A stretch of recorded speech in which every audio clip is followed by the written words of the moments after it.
ਵਾਹਿਗੁਰੂ ਸਾਹਿਬ ਜੀ। ਇੱਕ ਓੰਕਾਰ ਸਤਿਗੁਰ ਪ੍ਰਸਾਦ। ਸ੍ਰੀ ਨਾਨਕ ਅੰਗਦ ਗੁਰੂ ਅਮਰਦਾਸ ਪਦ ਬੰਦ। ਰਾਮਦਾਸ ਅਰਜਨ ਗੁਰੂ ਬਰ ਸ੍ਰੀ ਹਰਗੋਬਿੰਦ। ਹਰੀ ਰਾਏ ਹਰ ਕ੍ਰਿਸ਼ਨ ਗੁਰ ਤੇਗ ਬਹਾਦਰ ਚੰਦ। ਦਸਵੇਂ ਗੋਬਿੰਦ ਸਿੰਘ ਗੁਰੂ ਨਮੋ ਚਰਨ ਅਰਬਿੰਦ। ਜਿਸ ਮਹਿ ਅੰਮ੍ਰਿਤ ਗਿਆਨ ਹੈ ਮਾਣਕ ਭਗਤ ਵੈਰਾਗ। ਸ੍ਰੀ ਗੁਰੂ ਗ੍ਰੰਥ ਸਾਹਿਬ ਉद्धਦ ਬੰਦੋ ਕਰ ਅਨੁਰਾਗ। ਸ੍ਰੀ ਗੁਰ ਸ਼ਬਦ ਕਮਾਏ ਜਨ ਜੀਤੇ ਪੰਚ ਵਿਕਾਰ। ਤਿਨ ਸੰਤਨ ਕੋ ਬੰਦਨਾ ਸਿਰ ਚਰਨਨ ਪਰ ਤਾਰ। ਏਕੰਕਾਰਾ ਸਤਿਗੁਰੂ ਤੇ ਪ੍ਰਸਾਦ ਸਚ ਹੋਏ।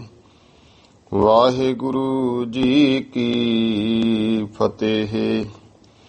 ਬਿਘਨ ਬਿਨਾਸਨ ਸੋਏ। ਵਾਹਿਗੁਰੂ ਜੀ ਕਾ ਖਾਲਸਾ ਵਾਹਿਗੁਰੂ ਜੀ ਕੀ ਫਤਿਹ। ਗੁਰੂ ਗਰੀਬ ਨਵਾਜ ਚਬਰ ਤਖਤ ਦੇ ਮਾਲਕ ਜੁਗੋ ਜੁਗ ਅਟਲ ਦਸਾਂ ਪਾਤਸ਼ਾਹੀਆਂ ਦੀ ਆਤਮਿਕ ਜੋਤ। ਧੰਨ ਧੰਨ ਸ੍ਰੀ ਗੁਰੂ ਗ੍ਰੰਥ ਸਾਹਿਬ ਜੀ ਮਹਾਰਾਜ। ਸਤਿਗੁਰੂ ਜੀ ਦੀ ਕਿਰਪਾ ਬਖਸ਼ਿਸ਼ ਹੋਈ ਹੈ ਜੋ ਸਤਿਗੁਰਾਂ ਨੇ ਸ਼ਾਮ ਦੇ ਸਮੇਂ ਦੀਆਂ ਸਤਸੰਗ ਘੜੀਆਂ ਬਖਸ਼ੀਆਂ ਹਨ। ਸਤਿਗੁਰੂ ਸੱਚੇ ਪਾਤਸ਼ਾਹ ਜੀ ਨੇ ਦਰਸ਼ਨ ਦੀਦਾਰ ਬਖਸ਼ੇ। ਸਰਬੱਤ ਮਾਈ ਭਾਈ ਗੁਰੂ ਮਹਾਰਾਜ ਦੇ ਦਰ ਘਰ ਦੀ ਹਾਜ਼ਰੀ ਸਤਸੰਗ ਰੂਪ ਵਿੱਚ ਭਰ ਰਹੇ ਹੋ। ਆਓ ਜੋ ਇਤਿਹਾਸ ਦੀ ਕਥਾ ਦਾ ਸਮਾਂ ਹੈ ਜੋ ਬਹੁਤ ਹੀ ਸਤਿਕਾਰਯੋਗ ਸ੍ਰੀਮਾਨ ਕਵੀ ਸੰਤਰੇਣ ਪ੍ਰੇਮ ਸਿੰਘ ਜੀ ਉਹਨਾਂ ਦੁਆਰਾ ਰਚਿਤ ਸ੍ਰੀ ਗੁਰਪੁਰ ਪ੍ਰਕਾਸ਼ ਗ੍ਰੰਥ ਜਿਸ ਦੀ ਲੜੀਵਾਰ ਜੋ ਕਥਾ ਚੱਲ ਰਹੀ ਹੈ ਦਸਾਂ ਪਾਤਸ਼ਾਹੀਆਂ ਦਾ ਸੋਹਣਾ ਸੁੰਦਰ ਇਤਿਹਾਸ। ਲੜੀ ਤਹਿਤ ਪੰਜਵੇਂ ਮਹੱਲੇ ਦੀ ਕਥਾ ਜੋ ਸ੍ਰੀ ਗੁਰੂ ਅਰਜਨ ਦੇਵ ਪਾਤਸ਼ਾਹ ਮਹਾਰਾਜ ਦੇ ਜੀਵਨ ਪ੍ਰਸੰਗ ਸਰਵਣ ਕਰ ਰਹੇ ਹੋ। ਕੱਲ ਆਪ ਜੀ ਨੇ ਪ੍ਰਸੰਗ ਸਰਵਣ ਕੀਤਾ ਕਿ ਜੋ ਸਤਿਕਾਰਯੋਗ ਸ੍ਰੀ ਨਰੈਣ ਦਾਸ ਜੀ ਡੱਲੇ ਨਿਵਾਸੀ ਜਿਨ੍ਹਾਂ ਸ੍ਰੀ ਗੁਰੂ ਹਰਗੋਬਿੰਦ ਸਾਹਿਬ ਪਾਤਸ਼ਾਹ ਮਹਾਰਾਜ ਜੀ ਨੂੰ ਜੋ ਸ਼ਗਨ ਪਾਇਆ ਆਪਣੀ ਪੁੱਤਰੀ ਦਮੋਦਰੀ ਦਾ, ਜੋ ਕਿ ਫਿਰ ਸਾਡੇ ਸਤਿਕਾਰਯੋਗ ਮਾਤਾ ਦਮੋਦਰੀ ਜੀ ਬਣੇ।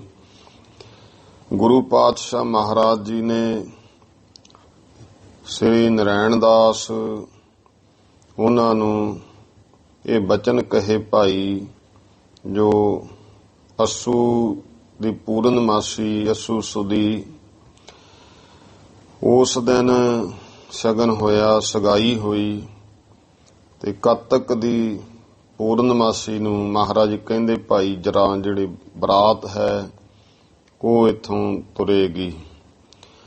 ਤੋ ਸ੍ਰੀ ਅਖੰਡ ਪਾਠ ਸਾਹਿਬ ਪ੍ਰਾਰੰਭ ਕੀਤੇ ਗਏ। ਦਰਬਾਰ ਸਾਹਿਬ ਦੇ ਵਿੱਚ ਭੋਗ ਪਾਏ ਗਏ ਹਨ ਪਰੰਤ ਬਰਾਤ ਦੀ ਤਿਆਰੀ ਹੋਈ। ਚੱਲ ਕਰਕੇ ਇੱਕ ਰਾਤ ਸ੍ਰੀ ਖਡੂਰ ਸਾਹਿਬ ਰੁਕੇ। ਉੱਥੋਂ ਆਉਂਦੇ ਹੋਏ ਮਹਾਰਾਜ ਫਿਰ ਗੋਇੰਦਵਾਲ ਸਾਹਿਬ ਦਰਸ਼ਨ ਦੀਦਾਰ ਕੀਤੇ।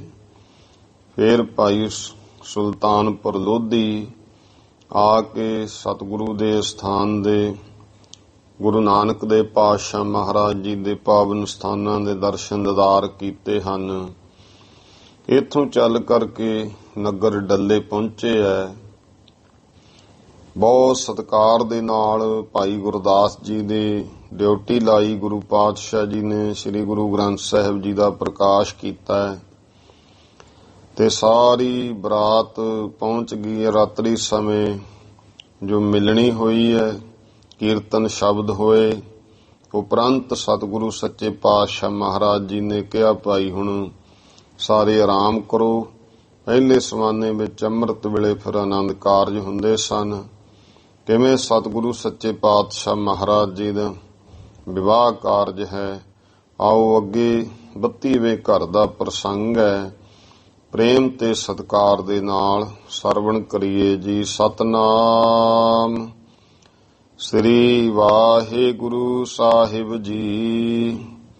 ਦੋਹਰਾ ਪ੍ਰਾਤ ਕਾਲ ਸ੍ਰੀ ਗੁਰ ਉੱਠੇ, ਕੀਨੋ ਸੋਚ ਇਸ਼ਨਾਨ। ਪ੍ਰਾਤਾ ਕਾਲ ਅੰਮ੍ਰਿਤ ਵੇਲੇ ਸ੍ਰੀ ਗੁਰੂ ਅਰਜਨ ਦੇਵ ਪਾਤਸ਼ਾਹ ਉੱਠੇ ਹਨ। ਸੋਚ ਇਸ਼ਨਾਨ ਕੀਤਾ ਹੈ। ਲਾਇਓ ਅਦਕ ਦੀਵਾਨ ਤਬ, ਦਿਵਸ ਪੁੰਨਿਆ ਜਾਨ। ਤੇ ਬਹੁਤ ਵੱਡਾ ਦੀਵਾਨ ਸਜਿਆ। ਕੱਤਕ ਦੀ ਪੂਰਨਮਾਸ਼ੀ ਦਾ ਉਹ ਦਿਨ ਹੈ ਜਿਸ ਦਿਨ ਸ੍ਰੀ ਗੁਰੂ ਹਰਗੋਬਿੰਦ ਸਾਹਿਬ ਪਾਤਸ਼ਾਹ ਜੀ ਦੇ ਆਨੰਦ ਕਾਰਜ ਹੋਏ ਹੈ। ਮਹਾਰਾਜ ਨੇ ਬਚਨ ਵੀ ਕਹੇ ਸੀ, ਭਾਈ ਸਭ ਤੋਂ ਸ਼ੁਭ ਦਿਹਾੜਾ ਹੈ ਜਿਸ ਦਿਨ ਸ੍ਰੀ ਗੁਰੂ ਨਾਨਕ ਦੇਵ ਪਾਤਸ਼ਾਹ ਮਹਾਰਾਜ ਜੀ ਦਾ ਅਵਤਾਰ ਹੁੰਦਾ ਹੈ। ਆਦ ਸਤਿਗੁਰੂ ਸੱਚੇ ਪਾਤਸ਼ਾਹ ਜੀ ਜਗਤ ਤੇ ਪ੍ਰਗਟ ਹੋਏ ਹੈ। ਉਸ ਹਿਸਾਬ ਨਾਲ ਬਰਾਤ ਇੱਥੇ ਪਹੁੰਚੀ ਹੈ। ਇਹੀ ਦਿਨ ਮਿਥਿਆ ਗਿਆ ਸੀ ਆਨੰਦ ਕਾਰਜ ਦਾ। ਤੇ ਸਤਿਗੁਰੂ ਸੱਚੇ ਪਾਤਸ਼ਾਹ ਮਹਾਰਾਜ ਜੀ ਨੇ ਕੱਤਕ ਸੁਦੀ ਪੂਰਨਮਾਸ਼ੀ ਦਿਨ ਜਾਣ ਕੇ ਆਦ ਗੁਰੂ ਨਾਨਕ ਦੇਵ ਜੀ ਪਾਤਸ਼ਾਹ ਮਹਾਰਾਜ ਦਾ ਪ੍ਰਗਟ ਦਿਹਾੜਾ ਵੱਡਾ ਦੀਵਾਨ ਸਜਾਇਆ ਹੈ। ਚੌਪਈ ਸਭੈ ਜਨੇਤੀ ਤਬ ਚਲ ਆਏ। ਸਾਰੇ ਜਨੇਤੀ ਜੰਜ ਵਿੱਚ ਜੋ ਵੀ ਆਏ ਨੇ ਗੁਰੂ ਕੀ ਅੰਸ਼ ਬੰਸਾਂ ਔਰ ਮੁਖੀ ਗੁਰੂ ਕੇ ਸਿੱਖ, ਮੰਜੀਦਾਰ, ਹੋਰ ਬਖਸ਼ਿਸ਼ਾਂ ਵਾਲੇ, ਫਿਰ ਬਾਕੀ ਸਿੱਖ ਸੰਗਤਾਂ ਸਾਰੇ ਚੱਲ ਆਏ ਹਨ।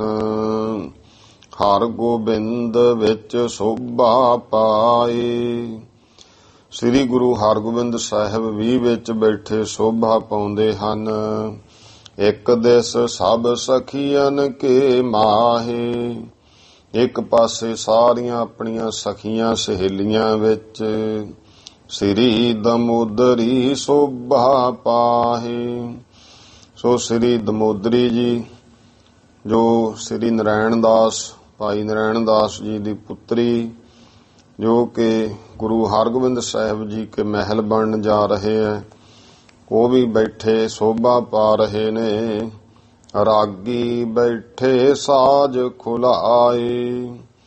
ਜੋ ਕੀਰਤਨੀ ਜੱਥਾ ਹੈ ਉਹ ਵੀ ਰਬਾਬਾਂ ਇਤਿਆਦਿਕ ਲੈ ਕਰਕੇ ਸਾਜ ਖੋਲ ਕਰ ਬੈਠੇ ਹਨ। ਸ਼ਬਦ ਸੰਤ ਜੁਤ ਵਾਰ ਲਗਾਏ। ਸ਼ਬਦ ਪੜ੍ਹੇ ਛੰਤਾਂ ਸਮੇਤ। ਗੁਰੂ ਰਾਮਦਾਸ ਮਹਾਰਾਜ ਜੀ ਦੇ ਛੰਤ ਉਚਾਰਨ ਕੀਤੇ ਹੋਏ। ਇਹ ਉਦੋਂ ਤੋਂ ਹੀ ਮਹਾਰਾਜ ਨੇ ਮਰਜ਼ਾਦਾ ਬਣਾ ਦਿੱਤੀ। ਉਹਨਾਂ ਸਮੇਤ ਜਿਹੜੇ ਛੰਤ ਨੇ ਉਹ ਨਾਲ ਨਾਲ ਹਰੇਕ ਸ਼ਲੋਕਾਂ ਤੋਂ ਅੱਗੇ ਛੰਤ ਪੜ੍ਹਨਾ, ਫਿਰ ਸ਼ਲੋਕ, ਫਿਰ ਪੌੜੀ, ਇਹ ਮਰਜ਼ਾਦਾ ਹੈ। ਇਸ ਤਰ੍ਹਾਂ ਭਾਈ ਛੰਤਾਂ ਦੇ ਸਮੇਤ ਆਸਾ ਦੀ ਵਾਰ ਲਾਈ ਹੈ। ਰਾਗ ਰਾਗਨੀ ਸੰਗ ਮਿਲਾਵੇ। ਨਾਲ ਹੋਰ ਰਾਗ ਰਾਗਨੀਆਂ ਨਾਲ ਮਿਲਾਉਂਦੇ ਨੇ, ਭਾਵ ਸ਼ਬਦ ਪੜ੍ਹਦੇ ਹਨ। ਸੁਣ ਨਰ ਨਾਰ ਹਰਖ ਉਪਜਾਵੇ। ਇਹ ਸੁਣ ਕੇ ਮਾਈ ਭਾਈ ਸਭ ਦੇ ਅੰਦਰ ਖੁਸ਼ੀ ਪੈਦਾ ਹੁੰਦੀ ਹੈ। ਅਰਣੋਦੈ ਲਗ ਭੋਗ ਸੋ ਪਾਇਓ। ਅਰਣੋਦੈ ਕਹੀਏ ਪੌ ਪਟਾਲਾ, ਸੂਰਜ ਚੜ੍ਹਨ ਤੋਂ ਪਹਿਲਾਂ ਜਦੋਂ ਲਾਲੀ ਹੁੰਦੀ ਹੈ ਪ੍ਰਾਤਨ ਸਮੇਂ ਹੀ ਮਰਜ਼ਾਦਾ ਹੁੰਦੀ ਸੀ ਕਿ ਉਸ ਵੇਲੇ ਨੂੰ ਆਸਾ ਦੀ ਵਾਰ ਦਾ ਭੋਗ ਪਾਇਆ ਜਾਂਦਾ ਸੀ। ਹੁਣ ਲੇਟ ਆਉਨੇ ਆਪਾਂ, ਹੁਣ ਸ਼ੁਰੂ ਹੀ ਸੂਰਜ ਚੜ੍ਹੇ ਤੋਂ ਕਰਦੇ ਆਂ, ਪਰ ਜਿਹੜਾ ਹੈ ਪਹਿਲਾਂ ਤੇ ਹੀ ਰਹੀ ਹੈ ਰੀਤੀ ਮਰਜ਼ਾਦਾ ਆਸਾ ਦੀ ਵਾਰ ਦੇ ਕਿ ਸੂਰਜ ਚੜ੍ਹਨ ਤੋਂ ਪਹਿਲਾਂ ਪੌ ਫਟਾਲਾ ਜਿਹੀ ਜਦੋਂ ਲਾਲੀ ਜੀ ਹੁੰਦੀ ਹੈ ਉਦੋਂ ਨੂੰ ਆਸਾ ਦੀ ਵਾਰ ਦੀ ਸਮਾਪਤੀ ਹੁੰਦੀ ਹੈ। ਤਾਂ ਉਸ ਸਮੇਂ ਰਣੋਦੈ ਭਾਵ ਜਦੋਂ ਪੌ ਫਟਾਲਾ ਹੁੰਦਾ ਉਹ ਭੋਗ ਪਾਇਆ ਹੈ। ਬ੍ਰਿਧ ਜੀ ਸੰਗ ਸ੍ਰੀ ਗੁਰੂ ਅਲਾਇਓ। ਬਾਬਾ ਬੁੱਢਾ ਜੀ ਨੂੰ ਸ੍ਰੀ ਗੁਰੂ ਅਰਜਨ ਦੇਵ ਪਾਤਸ਼ਾਹ ਨੇ ਬਚਨ ਕਹੇ, ਉਠੋ ਆਪ ਅਬ ਮੋਦ ਬਢਾਏ। ਬਾਬਾ ਜੀ ਹੁਣ ਤੁਸੀਂ ਉਠੋ ਖੁਸ਼ੀ ਵਧਾ ਕਰਕੇ, ਹਰ ਗੋਬਿੰਦ ਜੀ ਪਠੋ ਬਿਆਏ। ਤੇ ਗੁਰੂ ਹਰਗੋਬਿੰਦ ਸਾਹਿਬ ਬਾਪ ਤੇ ਕਿਹਾ ਕਿ ਇਹਨਾਂ ਨੂੰ ਹੁਣ ਤੁਸੀਂ ਅੱਗੇ ਬਿਠਾਓ, ਉਠਾ ਕੇ ਬੈਠੇ। ਜਿਵੇਂ ਸ੍ਰੀ ਗੁਰੂ ਗ੍ਰੰਥ ਸਾਹਿਬ ਜੀ ਦੇ ਸਨਮੁਖ ਆਪਾਂ ਲੜਕੇ ਲੜਕੀ ਨੂੰ ਬਿਠਾਉਂਦੇ ਹਾਂ। ਸਤ ਬਚਨ ਭਾਈ ਕਹਿ ਖੜਿਓ। ਬਾਬਾ ਬੁੱਢਾ ਜੀ 7 ਬਚਨ ਕਹਿ ਕੇ ਉੱਠ ਖੜੇ। ਸਭ ਗੁਰ ਸਿਮਰ ਬੇਨਤੀ ਕਰਿਓ। ਸਾਰੇ ਗੁਰੂ ਸਾਹਿਬਾਨ ਨੂੰ ਸਿਮਰ ਕਰਕੇ ਅਰਦਾਸ ਕੀਤੀ। ਗ੍ਰੰਥ ਸਾਹਿਬ ਕੇ ਅਗਰ ਤਦਾਏ। ਸ੍ਰੀ ਗੁਰੂ ਗ੍ਰੰਥ ਸਾਹਿਬ ਜੀ ਦੇ ਤਦ ਸਾਹਮਣੇ ਅੱਗੇ ਸ੍ਰੀ ਹਰਿ ਗੋਬਿੰਦ ਜੀ ਬੈਠਾਏ। ਸ੍ਰੀ ਗੁਰੂ ਹਰਗੋਬਿੰਦ ਸਾਹਿਬ ਜੀ ਨੂੰ ਬਿਠਾਇਆ ਹੈ। ਨਾਰਾਇਣ ਦਾਸ ਸੁਤਾ ਦਿਸ ਬਾਵੀ। ਫਿਰ ਭਾਈ ਨਾਰਾਇਣ ਦਾਸ ਜੀ ਨੇ ਆਪਣੀ ਲੜਕੀ ਨੂੰ ਸੁਤਾ ਦਿਸ ਬਾਵੀ, ਦਿਸ ਬਾਵਾ ਬਾਇਆ ਭਾਵ ਖੱਬੇ ਪਾਸੇ ਬਿਠਾਇਆ ਹੈ। ਬਠਲਾਈ ਬਹੁਤ ਸ਼ੋਭਾ ਪਾਵੀ। ਕਿਉਂ? ਮਹਾਰਾਜ ਦੇ ਸਾਹਮਣੇ ਸੱਜੇ ਹੱਥ ਜੋ ਹੈ ਲੜਕਾ ਭਾਵ ਕੇ ਵੀ ਜਿਹੜਾ ਮੁੱਖ ਹੈ, ਜੇ ਸੱਜਾ ਖੱਬਾ ਭਾਵ ਜਦੋਂ ਆਪਾਂ ਗੁਰੂ ਮਹਾਰਾਜ ਵੱਲੀ ਨੂੰ ਮੁੱਖ ਕਰਕੇ ਖੜੀਏ ਤੇ ਸੱਜਾ ਹੱਥ ਤੇ ਖੱਬਾ ਹੱਥ, ਸੱਜੇ ਪਾਸੇ ਲੜਕਾ ਖੱਬੇ ਹੱਥ ਲੜਕੀ ਦੋਨੇ ਬਿਠਾਏ ਐ। ਇਸ ਤਰ੍ਹਾਂ ਹੀ ਪੁਰਾਤਨ ਸਮੇਂ ਤੋਂ ਮਰਜ਼ਾਦਾ ਹੈ ਤੇ ਸਾਨੂੰ ਮਰਜ਼ਾਦਾ ਦੀ ਹੀ ਪਾਲਣਾ ਜ਼ਰੂਰੀ ਹੈ। ਅੱਜ ਕੱਲ ਕਿਤੇ ਕਿਤੇ ਐਸੀਆਂ ਗੱਲਾਂ ਸੁਣਨ ਨੂੰ ਮਿਲਦੀਆਂ ਹਨ ਜਿਹੜੀਆਂ ਦੁਖਦਾਈ ਨੇ। ਕਈਆਂ ਨੇ ਇਹਨੂੰ ਐਵੇਂ ਸੱਜੇ ਖੱਬੇ ਨੂੰ ਅੱਗਾ ਪਿੱਛਾ ਉੱਚਾ ਨੀਵੀਂ ਗੱਲ ਸੋਚ ਲਈ ਹੈ। ਗੁਰਮੁਖੋ, ਮਾਲਕ ਦੀ ਜਿਵੇਂ ਮਰਜ਼ਾਦਾ ਚਲਾਈ ਹੈ, ਜਿਹੜਾ ਉਸ ਮਰਜ਼ਾਦਾ ਵਿੱਚ ਰਹੇਗਾ ਉਹਦੇ ਤੇ ਕਿਰਪਾ ਹੁੰਦੀ ਹੈ। ਭਾਵੇਂ ਆਮ ਤੁਸੀਂ ਨਹੀਂ, ਪਿੰਡਾਂ ਵਿੱਚ ਤਾਂ ਨਹੀਂ, ਕਿਤੇ ਕਿਤੇ ਐਸੀਆਂ ਦੁਖਦਾਈ ਗੱਲਾਂ ਮਿਲਦੀਆਂ ਜਿਹੜੇ ਇਹ ਸੋਚ ਕਰਕੇ ਕਿ ਅਸੀਂ ਬਹੁਤ ਅਗਾਂਹ ਵਧੂ ਹੋ ਗਏ, ਅਸੀਂ ਇਸਤਰੀ ਨੂੰ ਸਤਿਕਾਰ ਦਿੰਦੇ ਹਾਂ। ਸਤਿਕਾਰ ਗੁਰੂ ਘਰ ਦੇ ਵਿੱਚ ਜਿਹੜਾ ਹੈ ਆਤਮਿਕ ਤੌਰ ਤੇ ਹੈ। ਉੱਥੇ ਮਹਾਰਾਜ ਨੇ ਕਿਹਾ ਭਾਈ ਜਿੱਥੇ ਨਰਾਦਰ ਭਾਵ ਸੀ ਕਿ ਜਿੱਥੇ ਕੋਈ ਕਹਿੰਦਾ ਸੀ ਤੇ ਪੈਰ ਦੀ ਜੁੱਤੀ ਹੈ, ਕੋਈ ਕਹਿੰਦਾ ਨਰਕ ਦੁਆਰੀ ਹੈ, ਕੋਈ ਕੁਛ ਕਹਿੰਦਾ ਸੀ, ਕੋਈ ਕਹਿੰਦਾ ਸੀ ਇਸਤਰੀ ਜਿਹੜੀ ਹੈ ਮੁਕਤ ਨਹੀਂ ਹੋ ਸਕਦੀ, ਤਾਂ ਮਹਾਰਾਜ ਨੇ ਤਾੜਨਾ ਕਰਦਾ ਕਿਹਾ ਸੋ ਕਿਉ ਮੰਦਾ ਆਖੀਏ ਜਿਤ ਜੰਮਹਿ ਰਾਜਾਨ। ਭਾਈ ਇਹ ਗੱਲ ਨਹੀਂ ਠੀਕ ਹੈ। ਉੱਥੇ ਜਾ ਕੇ ਬਰਾਬਰਤਾ ਦੀ ਗੱਲ ਹੈ।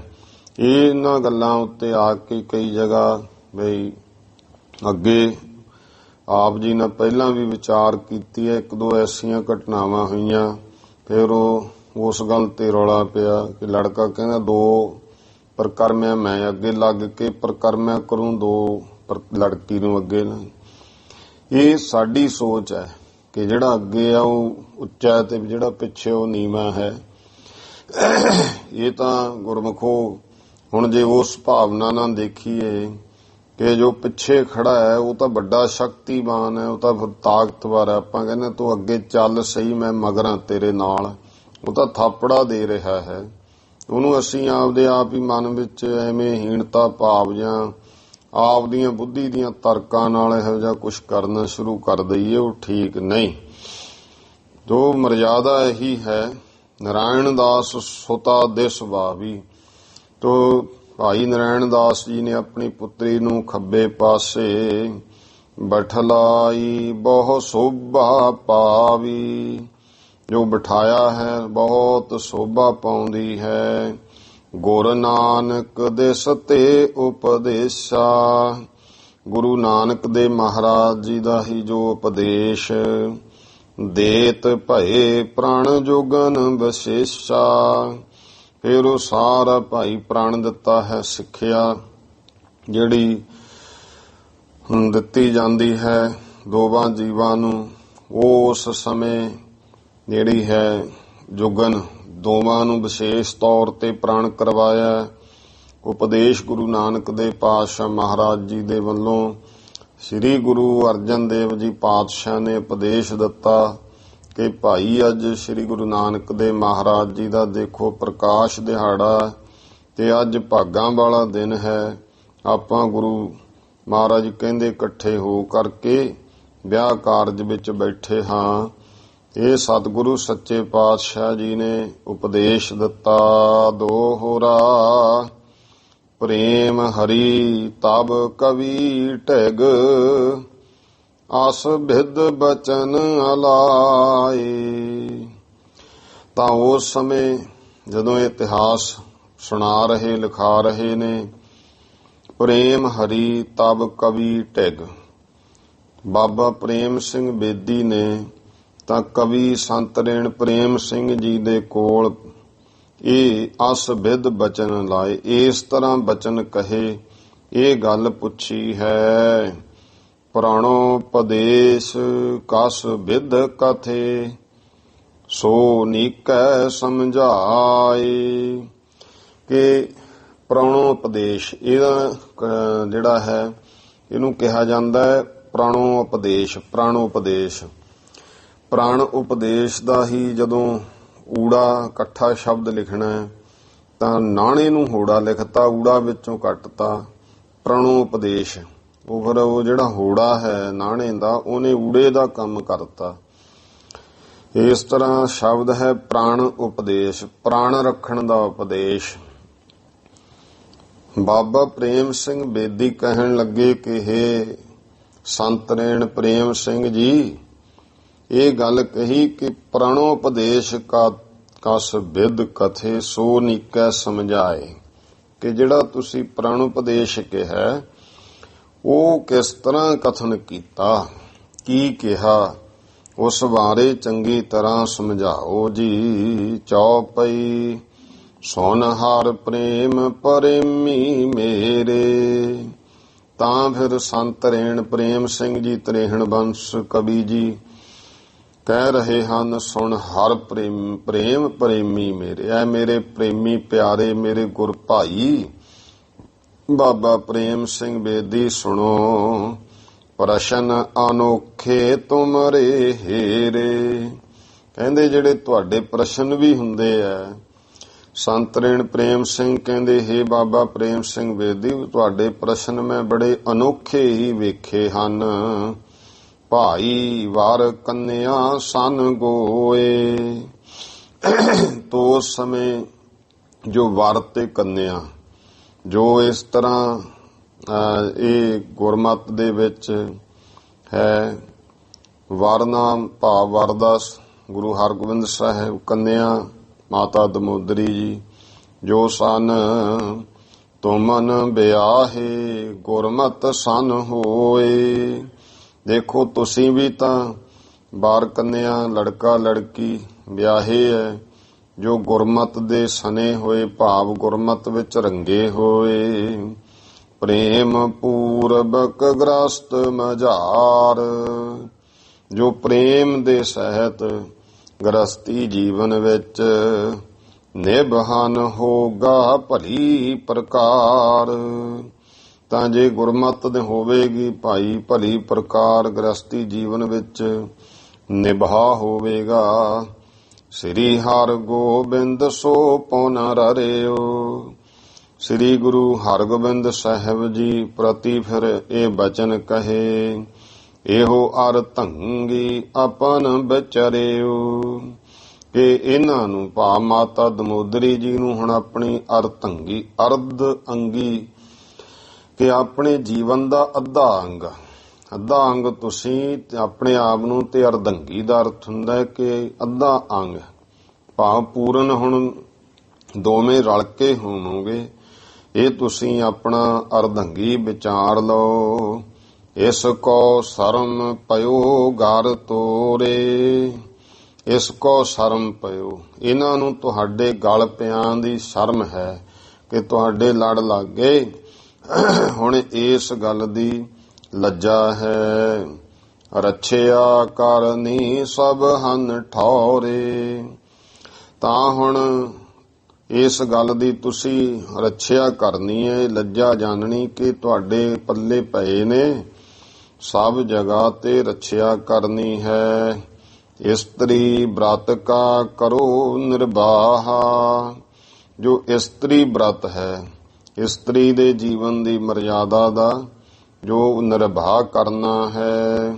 ਦੁਲਹਨ ਕੋ ਪੁਨ ਕਹਿ ਇਹ ਭਾਹ, ਇਉਂ ਵਰ ਨੂੰ ਇਹ ਸਿੱਖਿਆ ਤੇ ਫਿਰ ਦੁਲਹਨ ਨੂੰ, ਲਾੜੀ ਨੂੰ ਇਹ ਸਿੱਖਿਆ ਕਹੀ ਹੈ। ਹੇ ਬੀਬੀ ਇਹੋ ਤਵ ਸਿਰ ਤਾਜ, ਹੇ ਬੀਬੀ ਜੀ ਇਹ ਤੁਹਾਡੇ ਸਿਰ ਦਾ ਤਾਜ ਹਨ। ਸ੍ਰੀ ਹਰਗੋਬਿੰਦ ਜੀ ਮਹਾਰਾਜ, ਜੋ ਸ੍ਰੀ ਗੁਰੂ ਹਰਗੋਬਿੰਦ ਸਾਹਿਬ ਮਹਾਰਾਜ ਹਨ। ਸਦ ਆਇਸ ਇਨ ਕੀ ਸਿਰ ਧਾਰੋ, ਹੁਣ ਆਪਾਂ ਇੱਥੇ ਗੁਰੂ ਸ਼ਬਦ ਵਰਤ ਰਹੇ ਹਾਂ ਕਿਉਂਕਿ ਉਸ ਸਮੇਂ ਤਾਂ ਉਵੇਂ ਹੀ ਸ਼ਬਦ ਗੁਰੂ ਮਹਾਰਾਜ ਗੁਰੂ ਅਰਜਨ ਦੇਵ ਪਾਤਸ਼ਾਹ ਇਹ ਕਿਹਾ ਵੀ ਇਹ ਜੋ ਹਰਗੋਬਿੰਦ ਜੀ ਹਨ ਲਾੜੇ, ਇਹ ਹੁਣ ਤੁਹਾਡੇ ਸਿਰ ਦਾ ਤਾਜ ਹਨ, ਇਹੀ ਤੁਹਾਡੇ ਮਹਾਰਾਜੇ ਹੈ। ਇਸ ਕਰਕੇ ਆਪਾਂ ਗੁਰੂ ਸ਼ਬਦ ਨਾਲ ਹੀ ਸਤਿਕਾਰ ਸਹਿਤ ਸੰਬੋਧਨ ਕਰਨਾ ਹੈ। ਸਦ ਆਇਸ ਇਨ ਕੀ ਸਿਰ ਧਾਰੋ, ਹਮੇਸ਼ਾ ਇਹਨਾਂ ਦੀ ਆਗਿਆ ਨੂੰ ਸਿਰ ਮੱਥੇ ਮੰਨਣਾ ਹੈ। ਨਹਿ ਪ੍ਰਤਕੂਲ ਭੂਲ ਪਗ ਧਾਰੋ, ਇੱਕ ਹੁੰਦਾ ਅਨੁਕੂਲ, ਇੱਕ ਹੁੰਦਾ ਪ੍ਰਤਕੂਲ, ਪ੍ਰਤੀਕੂਲ। ਅਨੁਕੂਲ ਹੁੰਦਾ ਅਨੁਸਾਰ, ਪ੍ਰਤੀਕੂਲ ਹੁੰਦਾ ਉਲਟ। ਇੱਕ ਤਾਂ ਹੁੰਦਾ ਵੀ ਮੈਂ ਇਹਦੇ ਮੁਤਾਬਕ ਹਾਂ, ਇੱਕ ਹੁੰਦਾ ਮੈਂ ਇਸ ਦੇ ਉਲਟ ਹਾਂ। ਤੋ ਅਨੁਸਾਰ ਜਿਹੜਾ ਹੈ ਉਹਨੂੰ ਅਨੁਕੂਲ ਕਿਹਾ, ਜੋ ਉਲਟ ਹੈ ਉਹਨੂੰ ਪ੍ਰਤੀਕੂਲ ਕਿਹਾ। ਨਹਿ ਪ੍ਰਤਕੂਲ ਭੂਲ ਪਗ ਧਾਰੋ, ਬਿਲਕੁਲ ਭੁੱਲ ਕੇ ਵੀ ਇਹਨਾਂ ਦੇ ਉਲਟ ਆਪਣਾ ਕਦਮ ਨਹੀਂ ਰੱਖਣਾ। ਧਰਮ ਪਤੀ ਬ੍ਰਤ ਸਾਧ ਨਿਰਬਾਹੋ, ਹਮੇਸ਼ਾ ਪਤੀ ਬ੍ਰਤ ਧਰਮ ਨੂੰ ਨਿਭਾਉਣਾ ਹੈ। ਭੁਗਤ ਮੁਕਤ ਇਸ ਹੀ ਤੇ ਪਾਹੋ, ਭੁਗਤ ਹੀ ਭੋਗ ਪਦਾਰਥ ਸੰਸਾਰੀ ਲੋੜਾਂ ਵੀ, ਮੁਕਤ ਪਰਲੋਕ ਦੀ ਜਿਹੜੀ ਇੱਛਾ ਹੈ ਮੁਕਤੀ, ਉਹ ਇਹਨਾਂ ਤੋਂ ਹੀ ਪਾਉਣੀ ਹੈ। ਇਹ ਲੜਕੀ ਲਈ ਸਿੱਖਿਆ ਕਿ ਹੁਣ ਚਾਹੇ ਤੈਨੂੰ ਜੋ ਵਸਤਰ, ਜੋ ਖਾਣਾ ਪੀਣਾ, ਰੁੱਖਾ ਸੁੱਖਾ ਜੋ ਮਰਜ਼ੀ ਲਿਆਉਣ, ਕੇਵਲ ਤੇ ਕੇਵਲ ਇਸੇ ਤੋਂ ਜੋ ਮਿਲਿਆ ਉਹ ਛਕਣਾ ਹੁੰਦਾ। ਇਹ ਲੜਕੀ ਲਈ ਸਿੱਖਿਆ ਹੈ। ਭੁਗਤ ਮੁਕਤ ਕਹਿੰਦੇ ਨੇ ਭੋਗ ਤੇ ਮੋਖ। ਭੋਗ ਹੁੰਦਾ ਸੰਸਾਰ, ਮੋਖ ਹੁੰਦਾ ਪਰਲੋਕ ਸੁੱਖ। ਭੋਗ ਹੁੰਦੇ ਨੇ ਲੋਕ ਦੇ ਸੁੱਖ, ਇਹਨਾਂ ਤੋਂ ਹੀ ਪਾਉਣੇ ਹਨ। ਜਸ ਵਿਦ ਪ੍ਰਾਣ ਹਮ ਜੋਗ ਸਨ ਕਹੇ, ਜਿਸ ਤਰ੍ਹਾਂ ਦੇ ਵਿਦ ਇਸ ਤਰ੍ਹਾਂ ਭਾਈ, ਵਿਦ ਨਾਮ ਇਸੇ ਤਰ੍ਹਾਂ, ਜਿਸ ਤਰ੍ਹਾਂ ਦਾ ਇਹ ਪਰਨ ਸਿੱਖਿਆ ਦੋਹਾਂ ਨੂੰ ਇਹ ਕਹੇ ਹਨ। ਨਮੋ ਸੀਸ ਪਰਵਾਨ ਜੇ ਲਹੇ, ਕਿਹਾ ਜੀ ਹੁਣ ਤੁਹਾਨੂੰ ਦੋਹਾਂ ਨੂੰ ਪ੍ਰਵਾਨ ਹਨ ਇਹ ਬਚਨ, ਤਾਂ ਤੁਸੀਂ ਸਿਰ ਨਿਵਾਵੋ। ਸੁਨ ਜੁਗ ਹਨ ਪਰਵਾਨ ਕਰਾਏ, ਤਾਂ ਦੋਹਾਂ ਲਾੜੇ ਲਾੜੀ ਨੇ ਸੁਣ ਕਰਕੇ ਪ੍ਰਵਾਨ ਕੀਤੇ ਹਨ ਉਹਨਾਂ ਨੂੰ, ਕਿਉਂਕਿ ਇਹ ਗੱਲ ਪ੍ਰਵਾਨ ਕਰਾਈ ਜਾਂਦੀ ਦੋਹਾਂ ਨੂੰ ਸਿੱਖਿਆ ਦੇ ਕੇ, ਭਾਈ ਲਾੜੇ ਲਈ ਆਹ ਸਿੱਖਿਆ, ਲੜਕੀ ਲਈ ਆਹ ਸਿੱਖਿਆ। ਹੁਣ ਭਾਈ ਦੱਸੋ ਪ੍ਰਵਾਨ ਹੈ, ਜੇ ਪ੍ਰਵਾਨ ਹੈ ਤਾਂ ਹੁਣ ਸੀਸ ਨਿਵਾਵੋ। ਤਾਂ ਭਾਈ ਦੋਹਾਂ ਨੂੰ ਪ੍ਰਵਾਨ ਕਰਾਇਆ ਹੈ। ਸ੍ਰੀ ਗ੍ਰੰਥ ਕੋ ਸੀਸ ਨਿਵਾਏ, ਸ੍ਰੀ ਗੁਰੂ ਗ੍ਰੰਥ ਸਾਹਿਬ ਜੀ ਨੂੰ ਸੀਸ ਨਿਵਾਇਆ। ਹਰਖੇ ਜਬ ਪਿਖ ਆਨੰਦ ਨਾ ਲੇਖਾ, ਇਉਂ ਜਦੋਂ ਵੇਖਿਆ ਹੈ ਸਾਰੇ ਖੁਸ਼ ਹੋਏ। ਕੋਈ ਇੰਨਾ ਆਨੰਦ ਹੈ ਜਿਹਨੂੰ ਲੇਖਾ ਲਿਖਿਆ ਨਹੀਂ ਜਾ ਸਕਦਾ। ਉੱਠਿਓ ਭਾਈ ਸ਼ੁਭ ਮਤ ਵਸੇਖਾ। ਤਦ ਫਿਰ ਭਾਈ ਗੁਰਦਾਸ ਜੀ ਜੋ ਸ੍ਰੇਸ਼ਟ ਮਤ ਵਾਲੇ ਹਨ, ਮਹਾਨ, ਵਿਸ਼ੇਸ਼ ਕਰਕੇ ਉੱਠੇ ਨੇ।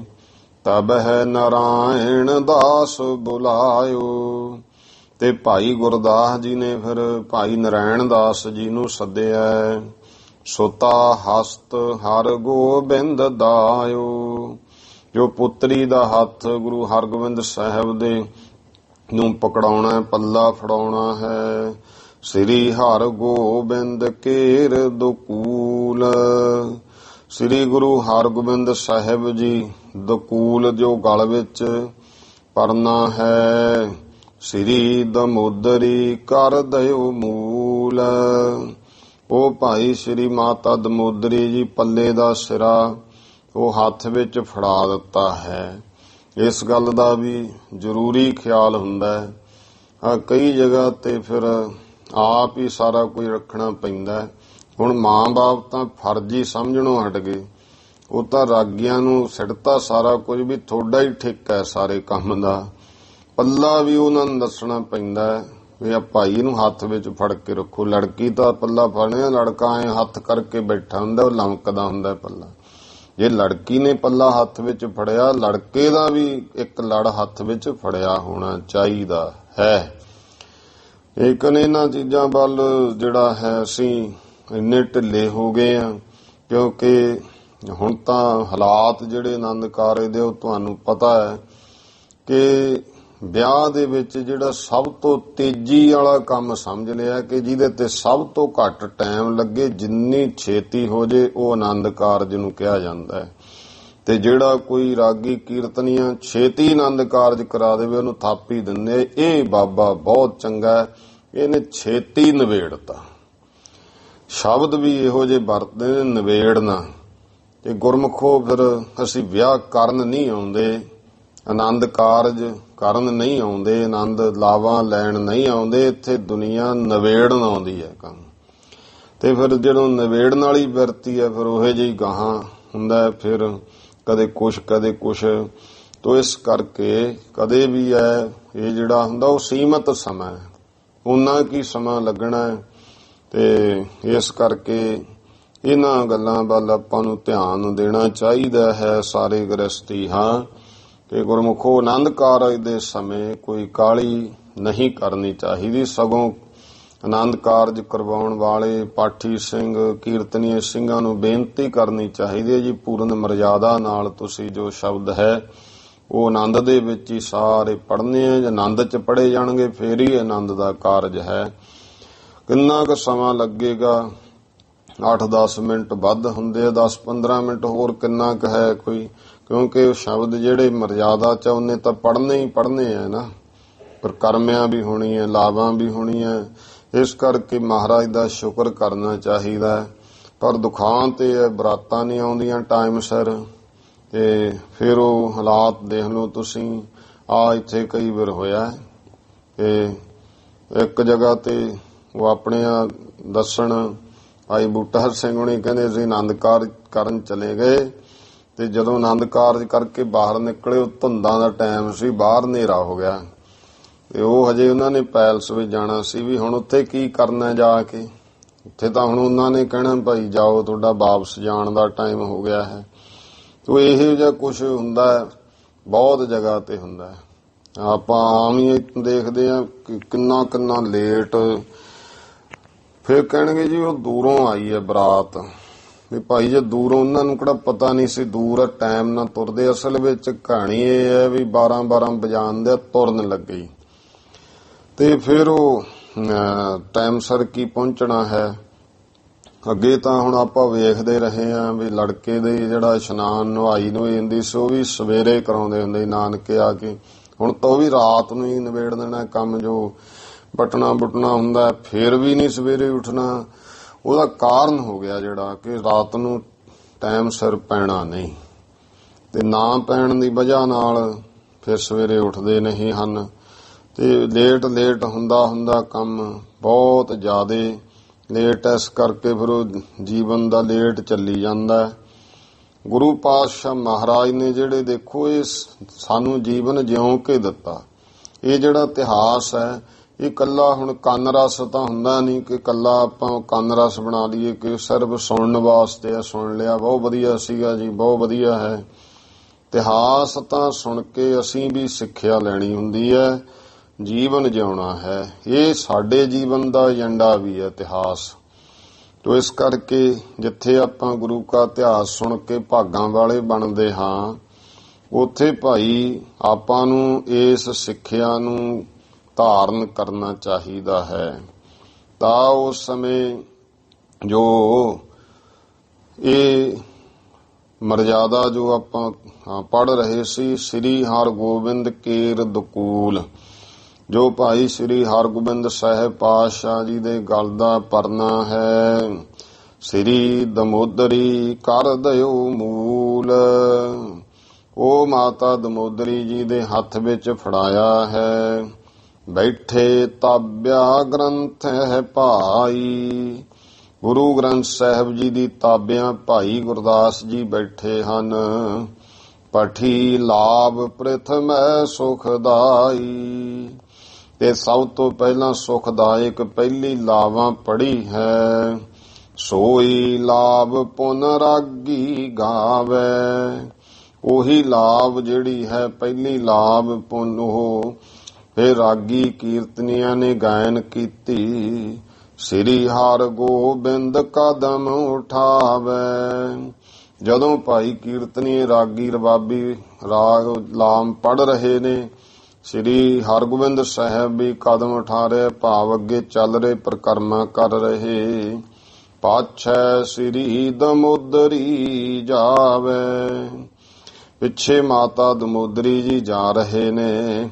ਐਸ ਸਮੇਂ ਪਰ ਕਬ ਬਲ ਜਾਵੇ, ਐਸਾ ਸਮਾਂ ਐਸਾ ਮਾਹੌਲ ਬਣਿਆ ਕਿ ਉਸ ਸਮੇਂ ਤੋਂ ਸੰਤ ਰੇਣ ਕਵੀ ਪ੍ਰੇਮ ਸਿੰਘ ਜੀ ਕਹਿੰਦੇ ਭਾਈ ਅਸੀਂ ਬਲਿਹਾਰ ਜਾਂਦੇ ਹਾਂ।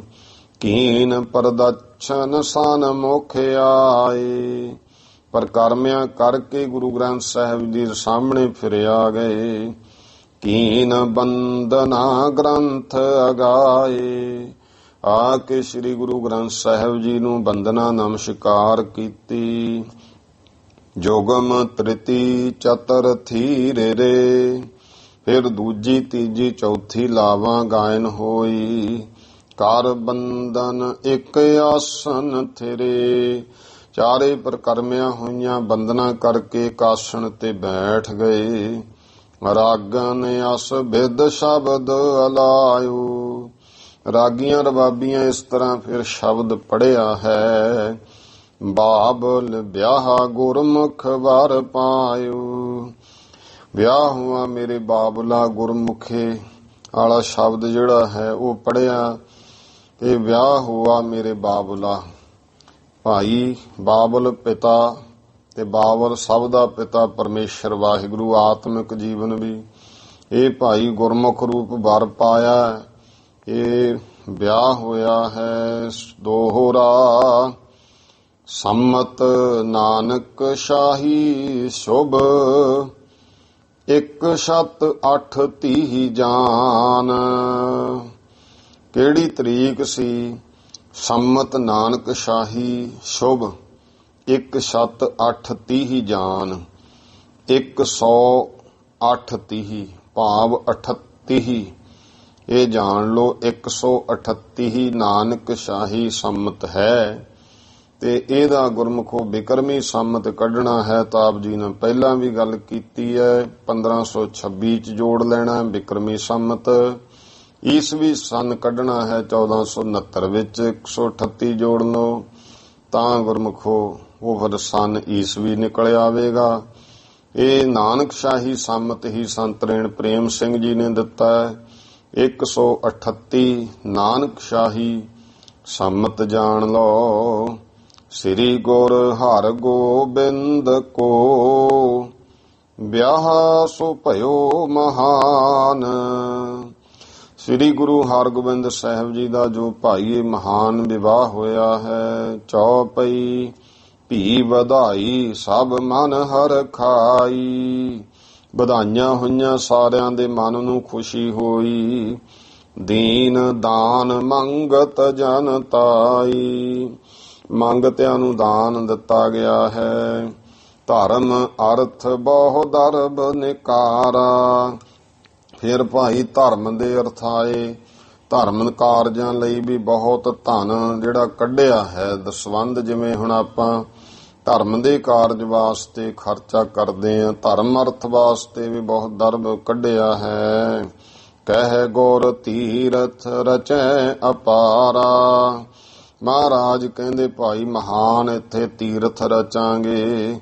ਪਾਠ ਆਨੰਦ ਅਰਦਾਸਾ ਭਇਓ। ਆਨੰਦ ਸਾਹਿਬ ਦਾ ਪਾਠ ਹੋਇਆ, ਅਰਦਾਸ ਹੋਈ। ਬਟਿਓ ਤਿਹਾਵਲ ਸਭ ਤਬ ਲਇਓ। ਕੜਾ ਪ੍ਰਸਾਦ ਵਰਤਾਇਆ, ਸਭ ਨੇ ਪ੍ਰਾਪਤ ਕੀਤਾ। ਭਇਓ ਦੀਵਾਨ ਸਮਾਪਤ ਜਬੈ। ਜਦ ਦੀਵਾਨ ਦੀ ਸਮਾਪਤੀ ਹੋ ਗਈ। ਭਾ ਪ੍ਰਸਾਦ ਤਿਆਰ ਪੁਨ ਤਬੈ। ਤੇ ਫਿਰ ਭਾਈ ਪ੍ਰਸ਼ਾਦਾ ਉਸ ਸਮੇਂ ਤਿਆਰ ਹੋਇਆ। ਕਰ ਬੇਨਤੀ ਪ੍ਰਸ਼ਾਦ ਅਚਾਇਓ। ਤੇ ਬੇਨਤੀ ਕਰਕੇ ਸਾਰੇ ਗੁਰੂ ਸਾਹਿਬ ਸਮੇਤ ਸਭ ਨੂੰ ਪ੍ਰਸ਼ਾਦਾ ਛਕਾਇਆ। ਸਖੀਆਂ ਤਬ ਅਸ ਸ਼ਬਦ ਗਾਇਓ। ਜੋ ਸਖੀਆਂ ਨੇ ਮਾਤਾ ਦਮੋਦਰੀ ਜੀ ਦੀਆਂ ਉਹਨਾਂ ਇਸ ਤਰ੍ਹਾਂ ਦੇ ਸ਼ਬਦ ਗਾਇਨ ਕੀਤੇ। ਥਾਲ ਵਿੱਚ ਤ੍ਰੈ ਵਸਤੂ ਪਾਏ। ਜੋ ਮੁਦਾਵਣੀ ਦਾ ਸ਼ਬਦ ਹੈ, ਮੁਦਾਵਣੀ ਮਹੱਲਾ ਪੰਜਵਾ। ਥਾਲ ਵਿੱਚ ਤਿੰਨ ਵਸਤੂ ਪਈਓ। ਇਹ 2 ਵਾਰ ਆਉਂਦਾ ਹੈ ਗੁਰੂ ਗ੍ਰੰਥ ਸਾਹਿਬ ਜੀ ਦੇ ਵਿੱਚ ਸ਼ਬਦ। ਤੇ ਇਹ ਭਾਈ ਸ਼ਬਦ ਗਾਇਨ ਕੀਤਾ ਕਿ ਥਾਲ ਵਿੱਚ 3 ਵਸਤੂਆਂ ਹਨ। ਅੰਮ੍ਰਿਤ ਨਾਮ ਠਾਕਰ ਕਾ ਆਏ। ਨਾਲ ਮਾਲਕ ਅਕਾਲ ਪੁਰਖ ਪਰਮੇਸ਼ਰ ਠਾਕਰ ਦਾ ਅੰਮ੍ਰਿਤ ਨਾਮ ਹੈ। ਸੁਨੈ ਸ਼ਬਦ ਕਰ ਪ੍ਰੀਤੀ ਖਾਵੈ। ਭਾਈ ਨਾਲ ਸ਼ਬਦ ਸੁਣਦੇ ਨੇ, ਪ੍ਰੇਮ ਨਾਲ ਸਾਰੇ ਛਕ ਰਹੇ ਹਨ। ਹੋਏ ਪ੍ਰਸੰਨ ਚੁਲਾ ਕਰਵਾਵੈ। ਪ੍ਰਸੰਨ ਹੋ ਕੇ ਸਾਰਿਆਂ ਦੇ ਚੁਲੇ ਕਰਵਾਏ ਹਨ, ਹੱਥ ਧਵਾਏ, ਚੁਲਾ ਕਰਵਾਇਆ ਹੈ। ਸਗਰੋ ਦਿਵਸ ਲਗਾਏ ਦੀਵਾਨ। ਸਾਰਾ ਦਿਨ ਫਿਰ ਉੱਥੇ ਦੀਵਾਨ ਸਜਿਆ। ਭਉ ਦਿਨ ਗੁਰ ਨਾਨਕ ਕੋ ਜਾਨ। ਭਉ ਦਿਨ, ਭਉ ਭਾਵ ਪ੍ਰਕਾਸ਼ ਦਿਹਾੜਾ ਸ੍ਰੀ ਗੁਰੂ ਨਾਨਕ ਦੇ ਮਹਾਰਾਜ ਦਾ ਜਾਣ ਕਰ। ਸੰਧਿਆ ਸੋਦਰ ਚੌਂਕੀ ਲਾਈ। ਸੰਧਿਆ ਦਾ ਸਮਾਂ ਹੋਇਆ, ਰਹਿਰਾ ਸੋਦਰ ਦੀ ਚੌਂਕੀ ਲਾਈ ਹੈ। ਭੋਗ ਪਾਏ ਪ੍ਰਸਾਦ ਛਕਾਈ। ਭੋਗ ਪਾਇਆ ਤੇ ਪ੍ਰਸਾਦ ਛਕਾਇਆ ਹੈ। ਪੁਨ ਗੁਰ ਲਾਇਓ ਅਦਕ ਦੀਵਾਨ। ਫਿਰ ਗੁਰੂ ਸਾਹਿਬ ਨੇ ਵੱਡਾ ਦੀਵਾਨ ਸਜਾਇਆ। ਅਰਧ ਨਿਸਾ ਭੀ ਜਬ ਪਰਮਾਨ। ਜੇ ਦੱਸਿਆ ਭਾਈ ਜਦੋਂ ਅੱਧੀ ਰਾਤ ਹੋਈ। ਗੁਰ ਨਾਨਕ ਭਉ ਕਥਾ ਸੁਨਾਈ। ਕਿਉਂ ਅੱਧੀ ਰਾਤ ਤੱਕ ਦੀਵਾਨ ਸਜਿਆ। ਸ੍ਰੀ ਗੁਰੂ ਨਾਨਕ ਦੇ ਮਹਾਰਾਜ ਦੇ ਪ੍ਰਕਾਸ਼ ਦਿਹਾੜੇ ਦੀ ਕਥਾ ਸਤਿਗੁਰਾਂ ਨੇ ਸੰਗਤਾਂ ਨੂੰ ਸੁਣਾਈ ਹੈ। ਸੁਣ ਸਭ ਸਿੱਖ ਆਨੰਦ ਵਡਾਈ। ਸੁਣ ਕਰਕੇ ਸਾਰੇ ਸਿੱਖਾਂ ਦੇ ਵਿੱਚ ਆਨੰਦ ਵਧਿਆ। ਪੁਨਹਿ ਆਰਤੀ ਕੀਨ ਅਪਾਰਾ। ਫਿਰ ਭਾਈ ਮਹਾਨ ਆਰਤੀ ਕੀਤੀ। ਭੋਗ ਪਾਏ ਪ੍ਰਸਾਦ ਵਰਤਾਰਾ। ਤੇ ਭੋਗ ਪਾਇਆ, ਪ੍ਰਸਾਦ ਵਰਤਾਇਆ ਹੈ। ਭਇਓ ਸਮਾਪਤ ਜਬੈ ਦੀਵਾਨ। ਇਸ ਤਰ੍ਹਾਂ ਭਾਈ ਜਦੋਂ ਦੀਵਾਨ ਦੀ ਸਮਾਪਤੀ ਹੋਈ। ਸਤਿਗੁਰ ਪੂਰੇ ਕੀਨ ਇਸ਼ਨਾਨ। ਪੂਰੇ ਸਤਿਗੁਰੂ ਜੀ ਨੇ ਫਿਰ ਇਸ਼ਨਾਨ ਕੀਤਾ ਹੈ। ਆਸਾ ਵਾਰ ਦੀਵਾਨ ਲਗਾਏ। ਆਸਾ ਦੀ ਵਾਰ ਦਾ ਦੀਵਾਨ ਸਜਿਆ ਹੈ। ਖਸ਼ਟ ਦਿਵਸ ਇਸ ਭਾਂਤ ਠਰਾਏ। ਇਸ ਤਰ੍ਹਾਂ ਗੁਰਮੁਖੋ 6 ਦਿਨ ਬੀਤ ਗਏ। ਸਪਤਮ ਦਿਵਸ ਜਵੈ ਚੜ੍ਹ ਆਇਓ। ਜਦੋਂ 7ਵਾਂ ਦਿਨ ਚੜ੍ਹ ਆਇਆ ਹੈ, ਸ੍ਰੀ ਸਤਿਗੁਰ ਕਹਿ ਅਬ ਹਮ ਜਾਇਓ। ਸ੍ਰੀ ਗੁਰੂ ਅਰਜਨ ਦੇਵ ਪਾਤਸ਼ਾਹ ਮਹਾਰਾਜ ਕਹਿੰਦੇ, ਭਾਈ ਹੁਣ ਅਸੀਂ ਵਾਪਸ ਜਾਣਾ ਹੈ। ਨਰੈਣ ਦਾਸ ਕਹੇ ਸਤਿਗੁਰ ਪੂਰੇ। ਭਾਈ ਨਰੈਣ ਦਾਸ ਜੀ ਕਹਿਣ ਲੱਗੇ, ਬੇਨਤੀ ਕਰਦੇ ਐ, ਹੇ ਪੂਰੇ ਸਤਿਗੁਰੂ ਜੀਓ, ਰਹੋ ਏਕ ਪੱਖ ਇਹਾਂ ਜ਼ਰੂਰੇ। ਇੱਕ ਪੱਖ ਮਹਾਰਾਜ ਜੀ ਹੁਣ ਇੱਥੇ ਜ਼ਰੂਰ ਹੋਰ ਰਹੋ। ਕਹੈ ਗੁਰੂ ਅਬ ਰਹਿਓ ਨਾ ਜਾਈ। ਗੁਰੂ ਅਰਜਨ ਦੇਵ ਮਹਾਰਾਜ ਕਹਿੰਦੇ, ਭਾਈ ਨਹੀਂ ਹੁਣ ਜਾਣਾ, ਹੁਣ ਨਹੀਂ ਰਹਿ ਸਕਦੇ। ਦੇਹੋ ਰਜਾਏ ਗੁਰਪੁਰ ਅਬ ਜਾਈ। ਤੁਸੀਂ ਆਗਿਆ ਦਿਓ, ਹੁਣ ਅਸੀਂ ਗੁਰਪੁਰੀ ਅੰਮ੍ਰਿਤਸਰ ਸਾਹਿਬ ਨੂੰ ਜਾਈਏ। ਸਤ ਬਚਨ ਕਹਿ ਦਾਜ ਸੋ ਦੀਨ। 7 ਵਚਨ ਕਹਿ ਕਰਕੇ ਜੋ ਦਾਜ ਲੜਕੀ ਨੂੰ ਦਿੱਤਾ ਜਾਂਦਾ, ਲੋੜ ਦਾ ਸਮਾਨ ਜੋ ਸ਼ਰਧਾ ਭਾਵਨਾ ਸਹਿਤ ਉਹ ਦਿੱਤਾ ਹੈ। ਕਈ ਵਾਰੀ ਆਪਾਂ ਇੱਥੇ ਹੁੰਦਾ ਵੀ ਦਾਜ ਦੀ ਗੱਲ ਇਤਿਹਾਸ ਵਿੱਚ ਆਉਂਦੀ ਹੈ, ਨਾਲੇ ਕਹਿੰਦੇ ਆ ਜੀ ਜਿਹੜੀ ਦਾਜ ਦੀ ਪ੍ਰਥਾ ਇਹ ਲਾਹਣਤ ਹੈ। ਗੁਰਮੁਖੋ ਉਹ ਦਾਜ ਦਾ ਭਾਵ ਸਮਝਣਾ ਹੈ ਕਿ ਅਸੀਂ ਦਾਜ ਸ਼ਬਦ ਕੋਈ ਮਾੜਾ ਨਹੀਂ ਸੀ। ਦਾਜ ਦਾ ਭਾਵ ਹੈ ਕੁਝ ਦੇਣਾ, ਤੇ ਦਾਜ ਕੋਈ ਮਾੜਾ ਸ਼ਬਦ ਨਹੀਂ ਸੀ, ਪਰ ਉਸ ਨੂੰ ਦਾਜ ਕਹਿਣਾ ਸ਼ੁਰੂ ਕਰਤਾ ਜਿਹੜਾ ਕਿ ਲਿਖਤਾਂ ਕਰ ਕਰਕੇ ਫਿਰ ਲੜਕੀ ਤੋਂ ਲੜਕੇ ਵਾਲੇ ਮੰਗਣਾ ਸ਼ੁਰੂ ਕਰ ਦਿੰਦੇ ਸਨ। ਇੰਨਾ ਤੇ ਭਾਈ ਅਸੀਂ ਲੈਣਾ ਹੀ ਲੈਣਾ ਹੈ, ਇੰਨੇ ਧਨ ਦੇ ਦਿਓ, ਆਹ ਦੇ ਦਿਓ, ਜਾਂ ਗੱਡੀਆਂ ਜਾਂ ਹੋਰ। ਉਹ ਫਿਰ ਕੀ ਹੁੰਦਾ ਸੀ ਕਿ ਅੱਗੋਂ ਲੜਕੀ ਵਾਲਾ ਦੁਖੀ ਹੋ ਕੇ, ਮਜਬੂਰੀ ਧੀ ਹੈ, ਚਲੋ ਚੰਗੇ ਘਰ ਚਲੀ ਜਾਵੇ। ਹਰੇਕ ਮਾਤਾ ਪਿਤਾ ਦੀ ਇੱਛਾ ਹੁੰਦੀ ਹੈ ਕਿ ਉਹੇ ਜੇ ਘਰ ਜਾਵੇ ਜਿੱਥੇ ਇਹਨੂੰ ਸਾਰੇ ਸੁੱਖ ਆਨੰਦ ਮਿਲਣ। ਤਾਂ ਪਾਲ ਪੋਸ਼ ਕਰਕੇ ਵੱਡੀ ਕਰਕੇ ਵਿਆਹ ਕਾਰਜ ਕਰਦੇ ਆ। ਫਿਰ ਉਹ ਔਖੇ ਸੌਖੇ ਵੀ ਹੋ ਕਰਕੇ ਜਿਹੜਾ ਹੈ ਉਹ ਉਸ ਲੜਕੀ ਨੂੰ ਜੋ ਲੜਕੇ ਦੀ ਮੰਗ ਹੁੰਦੀ ਹੈ ਉਹ ਦਿੰਦੇ। ਤੇ ਫਿਰ ਆਪਾਂ ਇਹ ਦੇਖਦੇ ਹਾਂ ਬਾਅਦ ਵਿੱਚ ਵੀ ਬਹੁਤ ਐਸੇ ਲੋਕ ਹੈ ਤੰਗ ਕਰਦੇ, ਹੁਣ ਤੂੰ ਮਾਪਿਆਂ ਤੋਂ ਲੈ ਕੇ ਆ ਜਾ। ਉਹ ਗੁਰਮੁਖੋ ਉਹ ਚੀਜ਼ ਨਾਲ ਜਿਹੜਾ ਹੈ ਨਾ ਉਹਨੂੰ ਫਿਰ ਦਾਜ ਕਹਿਣਾ ਸ਼ੁਰੂ ਕਰ ਦਿੱਤਾ। ਪੁਰਾਤਨ ਸਮਿਆਂ ਵਿੱਚ ਜਿਹੜਾ ਦਾਜ ਹੁੰਦਾ ਸੀ, ਜਦੋਂ ਲੜਕੀ ਨੂੰ ਵਿਦਾ ਕਰਨਾ ਤੇ ਪਰਿਵਾਰ ਮਾਤਾ ਪਿਤਾ ਖੁਸ਼ੀ ਦੇ ਨਾਲ ਐਸਾ ਕੁਝ ਪਦਾਰਥ ਜਾਂ ਹੋਰ ਜੋ ਉਹਨਾਂ ਦੀ ਇੱਛਾ ਹੁੰਦੀ ਹੈ ਕਿ ਉਹ ਨਾਲ ਲੜਕੀ ਦੇ ਤੋਰਿਆ ਜਾਂਦਾ, ਤਾਂ ਕਿ ਜਿਸ ਘਰ ਵਿੱਚ ਜਾਣਾ ਹੈ ਕੋਈ ਸਮਾਨ ਜਾਵੇ, ਇਹਦੀ ਉੱਥੇ ਮੇਰ ਵਧੇ ਕਿ ਆਹ ਮੇਰਾ ਹੈ। ਮਨ ਜਿਹੜਾ ਹੈ ਉਸ ਮੇਰ ਤੇ ਲੱਗਦਾ ਹੈ। ਇਹ ਹੁਣ ਹੌਲੀ ਹੌਲੀ ਜਦੋਂ ਇਹਦੀ ਰੂਪ ਬਦਲ ਗਿਆ ਤਾਂ ਫਿਰ ਇੱਕ ਤਰ੍ਹਾਂ ਦਾ ਹੋ ਗਿਆ ਵੀ ਦਾਜ ਪ੍ਰਥਾ ਜਿਹੜੀ ਆ ਉਹ ਮਾੜੀ ਗੱਲ ਹੈ। ਦਾਜ ਸ਼ਬਦ ਕੋਈ ਮਾੜਾ ਸ਼ਬਦ ਨਹੀਂ। ਜਿਵੇਂ ਪਹਿਲਾਂ ਆਪਾਂ ਵਿਚਾਰ ਕੀਤੀ ਹੈ ਨਾ, ਪਹਿਲਾਂ ਜਲੂਸ ਕਹਿੰਦੇ ਸੀ, ਉਹਨੂੰ ਸ਼ਬਦ ਨੂੰ ਜੋੜ ਗਲਤ ਪਾਸੇ ਲਿਆ ਤਾਂ ਫਿਰ ਆਪਾਂ ਨੂੰ ਐਉਂ ਲੱਗਣ ਲੱਗ ਗਿਆ ਜਲੂਸ ਤਾਂ ਮਾੜਾ ਸ਼ਬਦ ਹੈ, ਆਪਾਂ ਬਈ ਨਗਰ ਕੀਰਤਨ ਕਹੋ। ਤੇ ਇਸੇ ਤਰ੍ਹਾਂ ਹੀ ਜਿਵੇਂ ਆ ਗਿਆ ਸੀ ਸਧਾਰਨ ਪਾਠ ਦਾ ਆ ਗਿਆ ਸੀ ਨਾ, ਸਧਾਰਨ ਸ਼ਬਦ ਪਵਿੱਤਰ ਸ਼ਬਦ ਸੀ, ਪਰ ਹੌਲੀ ਹੌਲੀ ਜਦੋਂ ਮੰਦ ਬੁੱਧੀ ਲੋਕਾਂ ਦਾ ਜਾਂ ਕੋਈ ਜਿਹਦੀ ਮੱਤ ਬੁੱਧ ਘੱਟ ਹੈ ਉਹਨੂੰ ਕਹਿਣਾ ਸ਼ੁਰੂ ਕਰਤਾ ਤਾਂ ਬੰਦਾ ਸਧਾਰਨ ਹੈ। ਸਾਨੂੰ ਲੱਗਣ ਲੱਗ ਗਿਆ ਕਿ ਸਧਾਰਨ ਸ਼ਬਦ ਮਾੜਾ ਹੈ, ਇਸ ਕਰਕੇ ਸਧਾਰਨ ਪਾਠ ਨਹੀਂ ਕਹਿਣਾ, ਸਹਿਜ ਪਾਠ ਕਹੋ।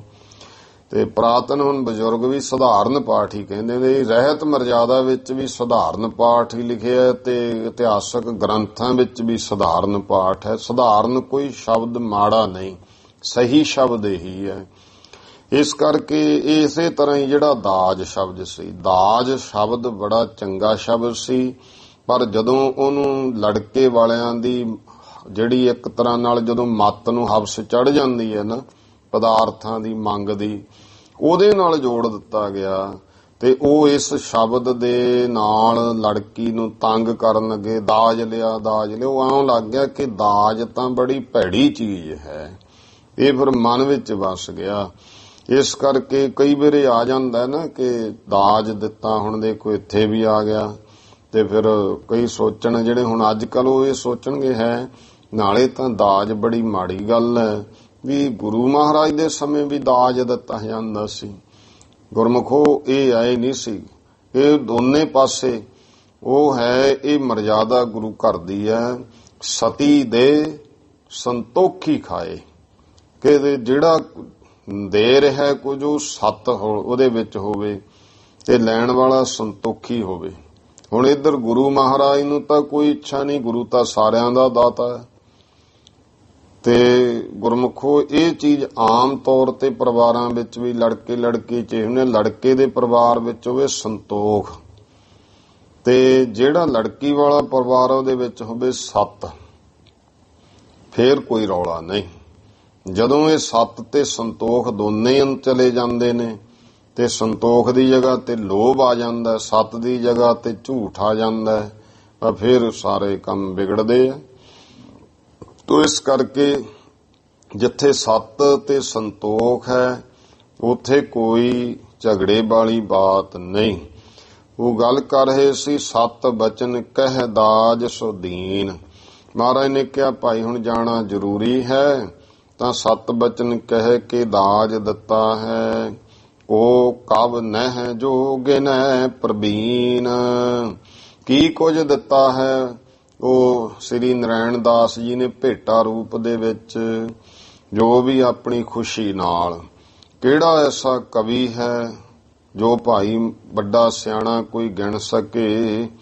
ਹੈ ਗੈ ਕਰ ਹਲ ਮਹਿਕੀ ਧੇਨਾ। ਹੈ ਨਾਮ ਜਿਹੜਾ ਹੈ ਉਹ ਗੁਰਮੁਖੋ ਘੋੜੇ ਦਾ ਹੈ, ਗੈ ਨਾਮ ਹਾਥੀ ਹੈ, ਕਰਹਲ, ਕਰਹਲ ਊਠ ਨੂੰ ਕਹਿੰਦੇ ਹਨ, ਤੇ ਮਹਿਕੀ ਮੱਝਾਂ ਨੂੰ, ਧੇਨ ਗਊ ਨੂੰ। ਭਾਵ ਕਿ ਵੀ ਐਸੀ ਮਨ ਦੀ ਭਾਵਨਾ ਇਹ ਹੈ ਕਿ ਇੱਥੇ ਹੁਣ ਜਦੋਂ ਕਈ ਸ਼ਿੰਗਾਰ ਰਸ ਆ ਜਾਂਦਾ ਗੁਰਮੁਖੋ ਕਾਵ ਦਾ। ਜਿਹੜੇ ਹੁਣ ਇਤਿਹਾਸ ਸੁਣਦੇ ਨਹੀਂ ਹਨ ਨਾ, ਉਹ ਜਦੋਂ ਹੁਣ ਸੁਣਨਗੇ ਇੰਨੀ ਗੱਲ ਨੂੰ ਸੁਣ ਲਿਆ, ਲੈ ਮਹਾਰਾਜ ਨੇ ਘੋੜੇ ਹਾਥੀ ਮੱਝਾਂ ਗਾਵਾਂ ਵੀ ਲਈਆਂ ਉਹਨਾਂ ਤੋਂ। ਉਹ ਇਹ ਨਹੀਂ ਦੇਖਦੇ ਕਿ ਜਿਨ੍ਹਾਂ ਨੂੰ ਕਵਿਤਾ ਦੇ 9 ਰਸਾਂ ਦਾ ਪਤਾ ਹੀ ਨਹੀਂ ਹੈ ਕਿ ਕਾਵ ਰਚਨਾ ਦੇ 9 ਰਸ ਨੇ ਮੁੱਖ ਰੂਪ ਵਿੱਚ, ਤੇ ਜਿੰਨਾ ਸਮਾਂ ਕਵਿਤਾ ਦੇ ਵਿੱਚ ਉਹ ਰਸ ਨਾ ਭਰੇ ਜਾਣ ਗੁਰਮੁਖੋ ਕਵਿਤਾ ਜਿਹੜੀ ਆ ਉਹ ਸੋਭਦੀ ਨਹੀਂ ਹੈ। ਤੁਸੀਂ ਕਵੀ ਰਾਜ ਭਾਈ ਸੰਤੋਖ ਸਿੰਘ ਜੀ ਨੂੰ ਪੜ੍ਹੋ, ਜਿਨ੍ਹਾਂ ਨੂੰ ਚੂੜਾਮਣੀ ਕਵੀ ਦਾ ਖਿਤਾਬ ਮਿਲਿਆ। ਉਹ ਤਾਂ ਜਦੋਂ ਇਹ ਪ੍ਰਸੰਗੇ ਤੇ ਸੰਖੇਪ ਕੀਤਾ ਹੈ ਨਾ ਸੰਤ ਨੈਣ ਪ੍ਰੇਮ ਸਿੰਘ ਜੀ ਨੇ, ਕਵੀ ਰਾਜ ਜੀ ਭਾਈ ਸੰਤੋਖ ਸਿੰਘ ਚੂੜਾਮਣੀ ਜੀ ਨੂੰ ਜਦੋਂ ਆਪਾਂ ਇਤਿਹਾਸ ਪੜ੍ਹਦੇ ਸੀ, ਕਿੰਨਾ ਉਹ ਰੰਗ ਬੰਨ੍ਹਦੇ ਸੀ ਵਿਆਹ ਕਾਰਜ ਦਾ, ਕੀ ਕੁਝ ਗਿਣਦੇ ਸਨ। ਵਿਆਹ ਜਦੋਂ ਬਰਾਤ ਚੜ੍ਹਦੀ ਕਿਵੇਂ ਢੁਕਦੀ, ਕਿੰਨਾ ਉਹਨਾਂ ਨੇ ਐਸਾ ਮਹਾਨ ਕਿ ਇਹ ਸੁਭਾਵਨਾ ਨਾਲ ਲਿਖ ਦਿੱਤਾ ਕਿ ਦੁਨੀਆ ਦਾ ਰਾਜਾ ਮਹਾਰਾਜਾ ਵੀ ਇਤਨਾ ਚੰਗਾ, ਇਤਨੇ ਉਤਸ਼ਾਹ ਸਹਿਤ ਵਿਆਹ ਨਹੀਂ ਕੀਤੇ ਜਿੰਨੇ ਗੁਰੂ ਸਾਹਿਬਾਨ ਤੇ ਗੁਰੂ ਕੇ ਪੁੱਤਰਾਂ ਦੇ ਹੋਏ ਆ। ਇਹ ਭਾਵਨਾ ਹੈ। ਤੇ ਫਿਰ ਦੇਖੋ ਬੀਬੀ ਵੀਰੋ ਜੀ ਦੇ ਵਿਆਹ ਕਾਰਜ ਦਾ ਦੇਖੋ, ਭਾਵ ਹੁੰਦਾ ਹੈ ਕਵੀ ਦਾ ਸ਼ਿੰਗਾਰ ਭਰਨਾ। ਉਹ ਦੁਨੀਆ ਦੇ ਲੋਕੋ ਗੁਰੂ ਸਭ ਤੋਂ ਮਹਾਨ ਹੈ, ਕੀ ਕੋਈ ਦੇ ਦੂ, ਗੁਰੂ ਤੋਂ ਵੱਧ ਕੌਣ ਦੇ ਦੂਗਾ, ਕਿੰਨਾ ਕੁਝ ਗਿਣ ਦਿੱਤਾ ਉਹ ਦਿੱਤਾ। ਇਹ ਭਾਵ ਹੈ, ਸਮਝਣਾ ਹੁੰਦਾ ਹੈ। ਜਦੋਂ ਇਹ ਸ਼ਿੰਗਾਰ ਰਸ ਹੈ ਤੋ ਸ਼ਿੰਗਾਰ ਰਸ ਭਰਦੇ ਨੇ ਕਿ ਕੀ ਕੁਝ ਦਿੱਤਾ ਹੈ। ਉਸ ਸਮੇਂ ਹੈ ਗੈ ਕਰ ਹਲ ਮਹਿਕੀ ਧੇਨਾ। ਕਹਿੰਦੇ ਭਾਈ ਘੋੜੇ ਹਾਥੀ ਊਠ ਮੱਝਾਂ ਗਊਆਂ, ਅਨਗਨ ਕੀਨ ਗੁਰੂ ਕੋ ਦੇਨਾ। ਅਨਗਨ ਬੇਅੰਤ ਹੀ, ਜਿਹਦੀ ਗਿਣਤੀ ਨਹੀਂ, ਗੁਰੂ ਸਾਹਿਬ ਜੀ ਨੂੰ ਭੇਟਾ ਰੂਪ ਦਿੱਤਾ ਹੈ। ਜਰੀਦਾਰ ਅੰਬਰ ਬੜ ਮੁੱਲੇ। ਫਿਰ ਜਰੀਦਾਰ ਬਸਤਰ ਬਹੁਤ ਕੀਮਤੀ, ਕੰਚਨ ਭੂਖਨ ਨਗ ਗਚ ਰੋਲੇ। ਫਿਰ ਭਾਈ ਸੋਨੇ ਦੇ ਗਹਿਣੇ ਜਿਹੜੇ ਨਗਾਂ ਵਿੱਚ, ਨਗ ਜਿਨ੍ਹਾਂ ਵਿੱਚ ਜੜੇ ਹਨ। ਪਲਗ ਸੁਨਹਿਰੀ ਜੁੱਤ ਅਸ ਤਰਨਾ। ਫਿਰ ਭਾਈ ਸੁਨਹਿਰੀ ਪਲੰਗ ਹੈ, ਜੁੱਤ ਅਸ ਤਰਨਾ, ਤੇ ਸੋਹਣੀ ਸੁੰਦਰ ਅਸਤਰਨ ਜਿਹਦੇ ਉੱਤੇ ਸਮੇਤ ਵਿਛਾਈਆਂ ਹਨ। ਏਕ ਜੀ ਮੈਂ ਕਿਆ ਕਿਆ ਵਰਨਾ। ਇੰਨਾ ਕੁਝ ਹੈ ਕਿ ਸੰਤ ਨੈਣ ਜੀ ਕਹਿੰਦੇ ਇੱਕ ਜੀਵ ਨਾ ਮੈਂ ਭਾਈ ਕੀ ਕੀ ਵਰਣਨ ਕਰ ਦੇਵਾਂ। ਬਾਸਨ ਕਾ ਕਛ ਅੰਤ ਨ ਆਵੈ। ਬਰਤਨਾਂ ਦਾ ਤੇ ਕੋਈ ਅੰਤ ਹੀ ਨਹੀਂ ਆਉਂਦਾ ਹੈ। ਬਹੁ ਸਕਟੋ ਲਾਦੇ ਨਹਿ ਮਾਵੈ। ਬਹੁਤ ਗੱਡਿਆਂ ਨੂੰ ਵੀ ਲੱਦ ਲਿਆ, ਬਹੁਤ ਗੱਡਿਆਂ ਵਿੱਚ ਵੀ ਲੱਦਿਆ, ਸਮਾਨ ਆਉਂਦਾ ਨਹੀਂ। ਅਸ ਬਿਦ ਦੀਨੋ ਦਾਜ ਅਪਾਰਾ। ਇਸ ਤਰ੍ਹਾਂ ਭਾਈ ਬੇਅੰਤ ਦਾਜ ਦਿੱਤਾ ਹੈ। ਸਕੈ ਦੇਹ ਨਹਿ ਵੱਡੋ ਭੂਪਾਰਾ। ਦੇਖੋ ਇੱਥੇ ਗੱਲ ਕਹਿਤੀ ਕਿ ਕੱਲ ਨੂੰ ਕੋਈ ਉੱਠ ਕੇ ਕਹਿ ਦੇ ਫਲਾਣੇ ਮਹਾਰਾਜੇ ਨੇ ਵਿਆਹ ਕੀਤਾ ਸੀ, ਉਹਨੇ ਇੰਨਾ ਕੁਝ ਦਿੱਤਾ ਇੰਨਾ, ਤੇ ਫਿਰ ਜਿਹੜਾ ਗੁਰੂ ਦਾ ਸਿੱਖ ਆ ਉਹ ਕਿੱਥੋਂ ਕੋ, ਮੇਰੇ ਗੁਰੂ ਤੋਂ ਵੱਡਾ ਕੁਝ ਨਹੀਂ ਹੋ ਸਕਦਾ। ਇੱਥੇ ਲਿਆ ਕੇ ਗੱਲ ਮੁਕਾਤੀ ਵੀ ਅਸੀਂ ਤਾਂ ਵਰਣਨ ਨਹੀਂ ਕਰ ਸਕਦੇ, ਇੰਨਾ ਕੋਈ ਦਿੱਤਾ ਕਿ ਸਕੈ ਦੇਹ ਨਹਿ ਵੱਡੋ ਭੂਪਾਰਾ। ਕੋਈ ਵੱਡਾ ਜਿਹੜਾ ਧਰਤੀ ਦਾ ਰਾਜਾ ਭੂਪ ਉਹ ਵੀ ਨਹੀਂ ਦੇ ਸਕਦਾ ਹੈ। ਸਕੈ ਦੇਹ ਨਹਿ ਵੱਡੋ ਭੂਪਾਰਾ। ਭੂਪ ਨਾਮ ਭੂਪਤੀ ਦਾ ਹੈ, ਜੋ ਵੀ ਨਹੀਂ ਭਾਈ ਵੱਡੇ ਤੋਂ ਵੱਡਾ ਰਾਜਾ ਵੀ ਇੰਨਾ ਕੁਛ ਨਹੀਂ ਦੇ ਸਕਦਾ। ਜੋ ਖੁਸ਼ੀ ਦੇ ਵਾਸਤੇ ਸ੍ਰੀ ਨਾਰਾਇਣ ਦਾਸ ਜੀ ਨੇ ਆਪਣੇ ਪੁੱਤਰੀ ਦੇ ਵਿਆਹ ਉਪਰੰਤ ਭੇਟਾ ਰੂਪ ਵਿੱਚ ਗੁਰੂ ਸਾਹਿਬ ਨੂੰ ਦਿੱਤਾ ਹੈ, ਗੁਰੂ ਪਾਤਸ਼ਾਹ ਅੱਗੇ ਭੇਟ ਕੀਤਾ ਹੈ। ਸਪਤਮ ਦਿਨ ਗੁਰ ਕੋ ਠਹਿਰਾਏ। 7 ਦਿਨ ਗੁਰੂ ਸਾਹਿਬ ਜੀ ਨੂੰ ਇੱਥੇ ਠਹਿਰਾਇਆ। ਅਸ਼ਟਮ ਦਿਵਸ ਵਿਦਾ ਗੁਰ ਥਾਏ। 8ਵੇਂ ਦਿਨ ਹੁਣ ਸਤਿਗੁਰੂ ਜੀ ਵਿਦਾ ਹੋਏ। ਜਗੀਰਦਾਰ ਡੋਰਾ ਮੰਗਵਾਏ। ਚੰਗਾ ਭਾਈ ਜਗੀਰਦਾਰ, ਚੰਗਾ ਕਡੋਲਾ ਜਿਹੜਾ ਹੈ ਉਹ ਮੰਗਵਾ ਲਿਆ। ਸ੍ਰੀ ਦਮੋਦਰੀ ਤਿਸ ਮਹਿ ਪਾਏ। ਸ੍ਰੀ ਦਮੋਦਰੀ ਜੀ ਉਸ ਵਿੱਚ ਬੈਠੇ ਹਨ। ਮਾਤਾ ਮਿਲੀ ਸੀਖ ਸੁਭ ਦੀਨੀ। ਤੇ ਮਾਤਾ ਮਿਲੀ ਹੈ, ਸ੍ਰੀ ਦਮੋਦਰੀ ਜੀ ਦੀ ਮਾਤਾ ਜਿਹੜੀ ਹੈ ਉਹ ਮਿਲੀ ਤੇ ਸ਼ੁਭ ਸਿੱਖਿਆ ਦਿੱਤੀ, ਚੰਗੀ ਸਿੱਖਿਆ। ਹੁਣ ਜਿਹੜਾ ਰੌਲਾ ਵੀ ਬਹੁਤਾ ਪੈਂਦਾ ਨਾ, ਆ ਮੋਬਾਈਲਾਂ ਦਾ ਵੀ ਕੰਮ ਹੋ ਗਿਆ। ਜਾਂ ਇੱਕ ਦੇ ਲਿਖਿਆ ਵੀ ਮਾਵਾਂ ਦੇ ਨੂੰ ਵੀ ਕਿਰਪਾ ਕਰਿਆ ਕਰੋ, ਧੀ ਵਿਆਹ ਕੇ ਮੋਬਾਈਲਾਂ ਤੇ ਗੱਲਾਂ ਘੱਟ ਕਰਿਆ ਕਰੋ। ਫੇਰ ਐ ਲੈ ਤੈਨੂੰ ਫਲਾਨਾ ਇੱਕ ਕਿਵੇਂ ਕਹਿ ਦੂ, ਤੂੰ ਆਪਾਂ ਕਿਉਂ ਨਾ ਲੈਣਾ, ਉਹ ਤੋਂ ਕੀ ਲੈਣਾ। ਵਿਆਹੀ ਲੜਕੀ ਨੂੰ ਕੁਛ ਨਾ ਕੋਈ ਕਹੀ ਜਾਣਾ, ਬੱਚਾ ਹੁੰਦਾ ਉਹਦੇ ਮੱਤ ਤੇ ਅਸਰ ਹੋ ਜਾਂਦਾ ਇਹੋ ਜਿਹਾ। ਇਸ ਕਰਕੇ ਇਹ ਜਿੰਨਾ ਘੱਟ ਤੋਂ ਘੱਟ ਹੋਵੇ ਉਨਾ ਹੀ ਚੰਗਾ ਹੈ। ਇਹ ਵੀ ਗੁਰਮੁਖੋ ਇੱਕ ਜਿਹੜੀਆਂ ਨਿੱਤ ਦੀਆਂ ਗੱਲਾਂ ਨੇ ਨਾ, ਹੁਣ ਮਾਈਆਂ ਵਿਹਲੀਆਂ ਹੁੰਦੀਆਂ 10 ਵਜੇ ਤੋਂ ਬਾਅਦ ਫਿਰ ਫੋਨ ਸ਼ੁਰੂ ਹੋ ਜਾਂਦੇ ਆ ਰਿਸ਼ਤੇਦਾਰੀਆਂ ਚ। ਉਹਨੂੰ ਲਾਇਕ ਤਾਂ ਹੁਣ ਉਹੀ ਜਿਹਾ ਕੰਪਨੀਆਂ ਨੇ ਕਰਤਾ ਵੀ ਅਨਲਿਮਟਿਡ ਆ ਜੀ, ਜਿੰਨਾ ਮਰਜ਼ੀ ਗੱਲਾਂ ਕਰੀ ਚੱਲੋ। ਪਹਿਲਾਂ ਪੈਸੇ ਖਾਸੇ ਪੈਂਦੇ ਹੁੰਦੇ ਸੀ, ਉਦੋਂ ਮਾੜਾ ਜਿਹਾ ਹੈਲੋ ਹਾਈ ਕਹਿ ਕੇ ਕੱਟ ਦਿੰਦੇ ਸੀ। ਹੁਣ ਤਾਂ ਇਉਂ ਹੈ ਲਾਹਾ ਹੀ ਹੈ ਵੀ ਜਿੰਨਾ ਕਰ ਲੋ ਗੱਲ, ਜੋ ਪੈਸੇ ਤਾਂ ਹੁਣ ਉਹਨਾਂ ਨੇ ਭਰਾ ਹੀ ਲਏ ਆ। ਤੇ ਇੰਨਾ ਕੁਛ ਇਹ ਕੰਮ ਜਿਹੜਾ ਚੱਲਿਆ ਹੋਇਆ, ਤੇ ਇਸ ਪਾਸਿਓਂ ਸਾਨੂੰ ਸੰਕੋਚ ਕਰਨਾ ਚਾਹੀਦਾ ਹੈ। ਬਾਕੀ ਹੈ ਤਾਂ ਦੇਖੋ ਕਿਸਮਤ ਦੀਆਂ ਗੁਰਮੁਖੋ ਗੱਲਾਂ। ਇਹ ਮਾਤਾ ਪਿਤਾ ਕੋਈ ਵੀ ਆ, ਉਹ ਚਾਹੁੰਦਾ ਤਾਂ ਕੋਈ ਨਹੀਂ ਨਾ ਹੈ ਕਿ ਕੋਈ ਫਰਕ ਪਵੇ, ਕੋਈ ਰੌਲਾ ਪਵੇ। ਸਾਰੇ ਆਪਣੀ ਧੀਆਂ ਦਾ ਸੁੱਖ ਚਾਹੁੰਦੇ ਆ, ਪਰ ਅਸਲ ਕਹਾਣੀ ਇਹ ਦੁਖਾਂਤ ਹੈਗੇ ਨੇ ਜਿੱਥੋਂ ਸਾਨੂੰ ਪਤਾ ਹੀ ਨਹੀਂ ਲੱਗਦਾ। ਕਈ ਵਾਰ ਗੱਲ ਜਿਹੜੀ ਹੈ ਕੋਈ ਨਾ ਕੋਈ ਐਸੀ ਸ਼ੁਰੂ ਹੋ ਜਾਂਦੀ ਹੈ, ਫਿਰ ਉਹਦੀ ਭਰਪਾਈ ਕਰਨੀ ਔਖੀ ਹੈ। ਤੋ ਮਾਲਕ ਅੱਗੇ ਬੇਨਤੀ ਕਰਨੀ ਚਾਹੀਦੀ ਹੈ। ਮਾਤਾ ਪਿਤਾ ਉਹ ਸਭ ਤੋਂ ਜਾਣੋ ਸਵਰਗਾਂ 'ਚ ਨੇ, ਜਿਨ੍ਹਾਂ ਦੀ ਧੀ ਸੁਖੀ ਵੱਸਦੀ ਹੈ ਨਾ, ਉਹ ਮਾਂ-ਬਾਪ ਜਾਣੋ ਕਿ ਸਵਰਗ 'ਚ ਹੀ ਰਹਿੰਦੇ ਹਨ। ਇਸ ਕਰਕੇ ਗੁਰੂ ਸਾਹਿਬ ਸਾਰਿਆਂ ਤੇ ਕਿਰਪਾ ਰੱਖੇ। ਸਭ ਦੀਆਂ ਧੀਆਂ ਜੇ ਵੀ ਪਰਾਏ ਘਰ ਜਾਂਦੀਆਂ ਹਨ, ਜਾ ਕਰਕੇ ਆਪਣਾਪਨ ਪੈਦਾ ਹੋਵੇ, ਉੱਥੇ ਸੁਖੀ ਬਸਣ, ਤੰਦਰੁਸਤੀ ਹੋਵੇ, ਮਾਂ-ਬਾਪ ਨੂੰ ਵੀ ਠੰਡੀਆਂ ਹਵਾਵਾਂ ਆਉਂਦੀਆਂ। ਗੁਰੂ ਇਹ ਸਾਰਿਆਂ ਤੇ ਹੀ ਕਿਰਪਾ ਕਰੇ। ਤੋ ਉਸ ਸਮੇਂ ਮਾਤਾ ਮਿਲੀ ਸੀਖ ਸੁਭ ਦੀਨੀ। ਸੁਭ ਸਿੱਖਿਆ ਮਾਂ ਨੇ ਦਿੱਤੀ। ਹਰ ਗੋਬਿੰਦ ਜੀ ਬੰਧਨ ਕੀਨੀ। ਸ੍ਰੀ ਗੁਰੂ ਹਰਗੋਬਿੰਦ ਸਾਹਿਬ ਨੇ ਵੀ ਉਸ ਮਾਤਾ ਨੂੰ ਬੰਦਨਾ ਕੀਤੀ। ਲੀਨ ਮਾਂਜੀਆਂ ਡੋਰਾ ਚਾਏ। ਉਹ ਮਾਂਜੀਆਂ ਨੇ ਭਾਈ ਡੋਲਾ ਚੱਕ ਲਿਆ। ਆਗੇ ਵੱਜੈ ਬਾਜ ਧੁਨ ਲਾਏ। ਅੱਗੇ ਬਾਜ ਕੀ ਨਗਾਰੇ ਧੁਨ ਲਾ ਕੇ ਉੱਚੀ ਆਵਾਜ਼ ਵਿੱਚ ਵੱਜਦੇ ਹਨ। ਏਕ ਕੋਸ ਲਗ ਡੱਲੇ ਬਾਸੀ, ਇੱਕ ਕੋਹ ਤੱਕ ਡੱਲੇ ਦੇ ਨਗਰ ਵਾਲੇ ਜੇ ਹਨ। ਆਵਤ ਭਏ ਭੇਖ ਸੁਖ ਰਾਸੀ, ਸੁੱਖਾਂ ਦੀ ਰਾਸ ਗੁਰੂ ਅਰਜਨ ਦੇ ਪਾਤਸ਼ਾਹ ਦੇ ਦਰਸ਼ਨ ਕਰਦੇ ਨਾਲ ਆਏ। ਠਾੜ ਭਏ ਸ੍ਰੀ ਗੁਰ ਤਿਸ ਕਾਲਾ, ਫਿਰ ਉਸ ਸਮੇਂ ਗੁਰੂ ਅਰਜਨ ਦੇ ਪਾਤਸ਼ਾਹ ਮਹਾਰਾਜ ਇੱਕ ਜਗ੍ਹਾ ਖੜ ਗਏ। ਦੀਨ ਮੋਰ ਕਹਿ ਬਚਨ ਰਸਾਲਾ, ਰਸਦਾਇਕ ਬਚਨ ਕਹਿ ਕੇ ਫਿਰ ਡੱਲੇ ਨਿਵਾਸੀਆਂ ਨੂੰ ਵਾਪਸ ਮੋੜਿਆ ਹੈ। ਹਰ ਗੋਬਿੰਦ ਸਸੁਰਹਿ ਸਿਰ ਨਾਇਓ, ਗੁਰੂ ਹਰਗੋਬਿੰਦ ਸਾਹਿਬ ਜੀ ਨੇ ਆਪਣੇ ਸਹੁਰੇ ਨੂੰ ਸੀਸ ਨਿਵਾਇਆ। ਨਰੈਣ ਦਾਸ ਗੁਰ ਪਗ ਲਪਟਾਇਓ, ਭਾਈ ਨਰੈਣ ਦਾਸ ਗੁਰੂ ਅਰਜਨ ਦੇ ਪਾਤਸ਼ਾਹ ਦੇ ਚਰਨੀ ਲਿਪਟਿਆ ਹੈ।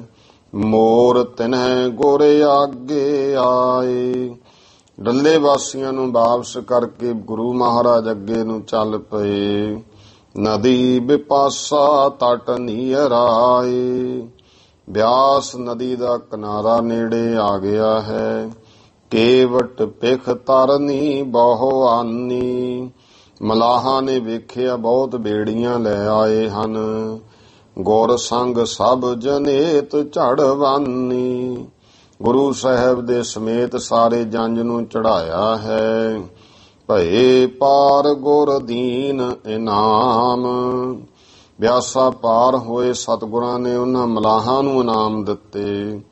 ਗੋਇੰਦਵਾਲ ਪਹੁੰਚ ਸੁਖ ਧਾਮ, ਜੋ ਸੁੱਖਾਂ ਦਾ ਘਰ ਹੈ ਗੋਇੰਦਵਾਲ ਸਾਹਿਬ, ਉੱਥੇ ਪਹੁੰਚ ਗਏ। ਨਿਸਾ ਬਸੇ ਸਤਿਗੁਰ ਸੁਖ ਪਾਏ, ਸੁਖ ਪਾ ਕਰਕੇ ਸਤਿਗੁਰੂ ਜੀ ਉੱਥੇ ਰਾਤ ਰਹੇ। ਮੋਹਰੀ ਜੀ ਸਭ ਸੇਵ ਕਰਾਏ, ਬਾਬਾ ਮੋਹਰੀ ਜੀ ਹੋਰ ਗੁਰੂ ਅਮਰਦਾਸ ਜੀ ਦੇ ਪਰਿਵਾਰ ਨੇ ਸਭ ਤਰ੍ਹਾਂ ਕਰਕੇ ਸੇਵਾ ਕੀਤੀ। ਪ੍ਰਾਤଃ ਕਾਲ ਗੁਰ ਅਮਰ ਸਥਾਨੇ, ਅੰਮ੍ਰਿਤ ਵੇਲੇ ਫਿਰ ਸ੍ਰੀ ਗੁਰੂ ਅਮਰਦਾਸ ਮਹਾਰਾਜ ਜੀ ਦੇ ਸਥਾਨ ਤੇ ਸੁੱਤ ਡੋਰੇ ਸੰਗ ਬੰਧਨ ਠਾਨੇ, ਪੁੱਤਰ ਤੇ ਡੋਲੇ ਭਾਵ ਗੁਰੂ ਹਰਗੋਬਿੰਦ ਸਾਹਿਬ, ਮਾਤਾ ਦਮੋਦਰੀ, ਸਾਰਿਆਂ ਨੇ ਨਮਸਕਾਰ ਕੀਤੀ। ਅਮਰ ਅੰਸ ਕੱਜਣ ਤਬ ਦੀਨੋ, ਗੁਰੂ ਅਮਰਦਾਸ ਮਹਾਰਾਜ ਜੀ ਦੀ ਅੰਸ਼ ਵੰਸ਼ ਨੇ ਫਿਰ ਕੱਜਣ ਦਿੱਤਾ ਹੈ। ਸਰੂਪਾਉ ਦਿੱਤੇ ਹਨ। ਸ੍ਰੀ ਗੁਰ ਬਹੁ ਹਿਤ ਸੋ ਕਰ ਲੀਨੋ, ਸ੍ਰੀ ਗੁਰੂ ਮਹਾਰਾਜ ਨੇ ਬਹੁਤ ਪ੍ਰੇਮ ਨਾਲ ਲਏ ਹਨ। ਚੱਲੇ ਤਹਾਂ ਤੇ ਆਏ ਖਡੂਰ, ਉਥੋਂ ਚੱਲ ਕੇ ਖਡੂਰ ਸਾਹਿਬ ਪਹੁੰਚ ਗਏ। ਸ੍ਰੀ ਦਰਬਾਰ ਆਏ ਸੁਖ ਮੂਰ, ਸੁੱਖਾਂ ਦਾ ਮੂਲ ਸਤਿਗੁਰੂ ਜੀ ਦਰਬਾਰ ਸਾਹਿਬ ਆ ਗਏ, ਭਾਵ ਜੋ ਗੁਰੂ ਅੰਗਦ ਦੇ ਪਾਤਸ਼ਾਹ ਦਾ ਦਰਬਾਰ ਹੈ। ਭੇਟ ਚੜਾਏ ਸਿਰੋ ਪਾਲੀਨੋ, ਉੱਥੇ ਭੇਟਾਵਾਂ ਚੜਾਈਆਂ ਹਨ ਤੇ ਗੁਰੂ ਅੰਗਦ ਦੇ ਪਾਤਸ਼ਾਹ ਜੀ ਦੇ ਪੁੱਤਰਾਂ ਪਰਿਵਾਰ ਵੱਲੋਂ ਸਿਰੋਪਾਓ ਪ੍ਰਾਪਤ ਕੀਤੇ। ਛਕ ਪ੍ਰਸਾਦ ਪਿਆਨਾ ਕੀਨੋ, ਫਿਰ ਪ੍ਰਸਾਦ ਛਕਿਆ ਅੱਗੇ ਚੱਲੇ। ਸਨੇ ਸਨੇ ਮਗ ਉਲੰਘੇ ਸਾਰਾ, ਹੌਲੀ ਹੌਲੀ ਸਾਰਾ ਰਸਤਾ ਲੰਘ ਗਏ। ਸੁਧਾ ਸਰੋਵਰ ਨਿਕਟ ਨਿਹਾਰਾ, ਤੋ ਅੰਮ੍ਰਿਤਸਰ ਜਦੋਂ ਨੇੜੇ ਆ ਕੇ ਵੇਖਿਆ। ਡੰਕ ਬੱਜੀ ਬਾਜਨ ਪਰ ਜਬੈ, ਨਗਾਰਿਆਂ ਦੇ ਉੱਤੇ ਡੰਕਾ ਚੋਟਾਂ ਵੱਜ ਗਈਆਂ। ਸੁਧਾ ਸਰੋਵਰ ਸੁਧ ਭੀ ਤਬੈ, ਅੰਮ੍ਰਿਤਸਰ ਨਗਰ ਵਿੱਚ ਵੀ ਫਿਰ ਭਾਈ ਖਬਰ ਹੋ ਗਈ। ਨਰ ਨਾਰੀ ਸਭ ਦੌੜਤ ਆਏ, ਮਾਈ ਭਾਈ ਸਭ ਭੱਜੇ ਆਏ ਹਨ। ਏਤਕ ਮੈਂ ਗੁਰ ਭੀ ਨੀਰਾਏ, ਇੰਨੇ ਨੂੰ ਹੁਣ ਗੁਰੂ ਸਾਹਿਬ ਵੀ ਨੇੜੇ ਪਹੁੰਚ ਗਏ। ਮਿਲੇ ਗੁਰਨ ਕੋ ਬੰਧਨ ਧਾਰੀ, ਸਤਿਗੁਰਾਂ ਨੂੰ ਮਿਲੇ ਮਾਈ ਭਾਈ ਨਮਸਕਾਰ ਕੀਤੀ। ਮਾਤਾ ਸੁਤ ਪਿਖ ਹੋਏ ਬਲਿਹਾਰੀ, ਮਾਤਾ ਗੰਗਾ ਜੀ ਪੁੱਤਰ ਨੂੰ ਵੇਖਦੇ ਹਨ, ਬਲਿਹਾਰ ਜਾਂਦੇ। ਪ੍ਰਥਮੇ ਆਏ ਸ੍ਰੀ ਦਰਬਾਰ, ਸਭ ਤੋਂ ਪਹਿਲਾਂ ਭਾਈ ਸ੍ਰੀ ਦਰਬਾਰ ਸਾਹਿਬ ਆਏ। ਪੁੱਤਰ ਸਨੂਖਾ ਸੰਗ ਸੁਖਕਾਰ, ਪੁੱਤਰ ਤੇ ਨੂੰਹ ਦੇ ਸਮੇਤ ਗੁਰੂ ਅਰਜਨ ਦੇਵ ਪਾਤਸ਼ਾਹ ਜੀ ਹਰਿਮੰਦਰ ਸ੍ਰੀ ਗ੍ਰੰਥ ਅਗਾਰੀ। ਗੁਰੂ ਗ੍ਰੰਥ ਸਾਹਿਬ ਜੀ ਦਾ ਪਹਿਲਾਂ ਪ੍ਰਕਾਸ਼ ਕਰਤਾ ਹਰਿਮੰਦਰ ਸਾਹਿਬ ਦੇ ਵਿੱਚ ਸ੍ਰੀ ਗੁਰੂ ਗ੍ਰੰਥ ਸਾਹਿਬ ਅੱਗੇ ਆਏ। ਬੰਦਨਾ ਭੇਟਾ ਧਾਰੀ, ਬੰਦਨਾ ਕੀਤੀ ਭੇਟਾ ਰੱਖੀ ਹੈ। ਪਰ ਦਛਨ ਲੈ ਗ੍ਰਹਿ ਪੁਨ ਚਾਲੇ, ਫਿਰ ਪ੍ਰਕਰਮਿਆਂ ਕਰਕੇ ਭਾਈ ਘਰ ਨੂੰ ਚੱਲੇ ਹਨ। ਮਾਤਾ ਗੁੜ ਜਲ ਭਲੇ ਸੰਭਾਲੇ, ਮਾਤਾ ਨੇ ਗੁੜ ਲਿਆ ਜਲ ਲਿਆ ਭਲੀ ਪ੍ਰਕਾਰ ਸੰਭਾਲਿਆ। ਪੁੱਤਰ ਸੀਸ ਪੁਰ ਵਾਰ ਛਕਾਏ, ਪੁੱਤਰ ਦੇ ਸਿਰ ਤੇ ਵਾਰ ਕਰਕੇ ਛਕਾਇਆ ਛਕਿਆ। ਤਬ ਬਹੁ ਉੱਠੀ ਵਧਾਏ ਵਧਾਏ, ਤਦ ਭਾਈ ਨਗਰ ਵੱਲੋਂ ਮਾਈਆਂ ਬੀਬੀਆਂ ਹੋਰ ਮਾਈ ਭਾਈ ਵਧਾਈਆਂ ਵਧਾਈਆਂ ਕਹਿਣ ਲੱਗੇ। ਨੋਖਾ ਸੁਡੋਰਾ ਲੀਨ ਉਤਾਰਾ, ਨੂੰਹ ਦਾ ਜੋ ਡੋਲਾ ਹੈ ਉਹ ਉਤਾਰ ਲਿਆ ਹੈ। ਮੰਦਰ ਬੈਠੀ ਸਖਨ ਮਝਾਰਾ, ਸ੍ਰੀ ਦਮੋਦਰੀ ਜੀ ਘਰ ਵਿੱਚ ਸਖੀਆਂ ਨਾਲ ਬੈਠੀ ਹੈ। ਸ੍ਰੀ ਗੰਗਾ ਜੀ ਅੰਗ ਨਮਾਵੇ, ਮਾਤਾ ਗੰਗਾ ਜੀ ਤਾਂ ਭਾਈ ਅੰਗਾਂ ਵਿੱਚ ਨਹੀਂ ਸਮਾਉਂਦੀ, ਖੁਸ਼ੀ ਹੈ। ਧੰਨ ਗੁਰ ਨਾਨਕ ਮੁਖੋਂ ਅਲਾਵੇ, ਮੁਖੋਂ ਧੰਨ ਗੁਰੂ ਨਾਨਕ ਕਹਿੰਦੀ ਹੈ। ਅਸ ਬਿਦ ਸ੍ਰੀ ਹਰਿ ਗੋਬਿੰਦ ਬਿਆਏ। ਇਸ ਤਰ੍ਹਾਂ ਸੰਤ ਰੇਣ ਪ੍ਰੇਮ ਸਿੰਘ ਕਹਿੰਦੇ ਭਾਈ ਸ੍ਰੀ ਗੁਰੂ ਹਰਗੋਬਿੰਦ ਸਾਹਿਬ ਜੀ ਦਾ ਜੋ ਵਿਆਹ ਕਾਰਜ ਭਾ ਬਹੁ ਅਦਕ ਅਲਪ ਹਮ ਗਾਏ, ਉਹ ਤੇ ਬਹੁਤ ਵੱਡਾ ਕਾਰਜ ਹੋਇਆ। ਮੈਂ ਤੇ ਕਹਿੰਦੇ ਭਾਈ ਛੋਟਾ ਜਿਹਾ ਅਲਪ ਸੰਖੇਪ ਹੀ ਗਾਇਨ ਕੀਤਾ ਹੈ। ਸੁਨੈ ਸੁਨਾਵੇ ਜੋ ਮਨ ਲਾਈ, ਜਿਹੜਾ ਕੋਈ ਮਨ ਲਾ ਕੇ ਸੁਣਾ ਲਵੇਗਾ।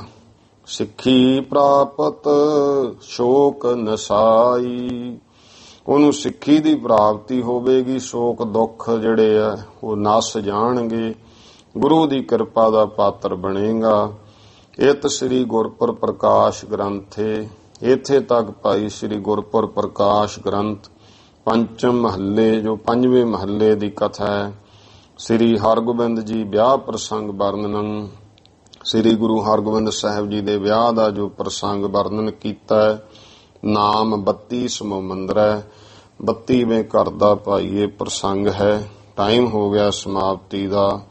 ਆਓ ਸਾਰੇ ਮਾਈ ਭਾਈ ਉਚਾਰਨ ਕਰੋ ਜੀ। ਵਾਹਿਗੁਰੂ ਨਾਮ ਜਹਾਜ ਹੈ, ਚੜੇ ਸੋ ਉਤਰੇ, ਜੋ ਸ਼ਰਧਾ ਕਰ ਸੇਵੰਦੇ, ਗੁਰ ਪਾਰੇ ਉਤਾਰਨ ਹਾਰ।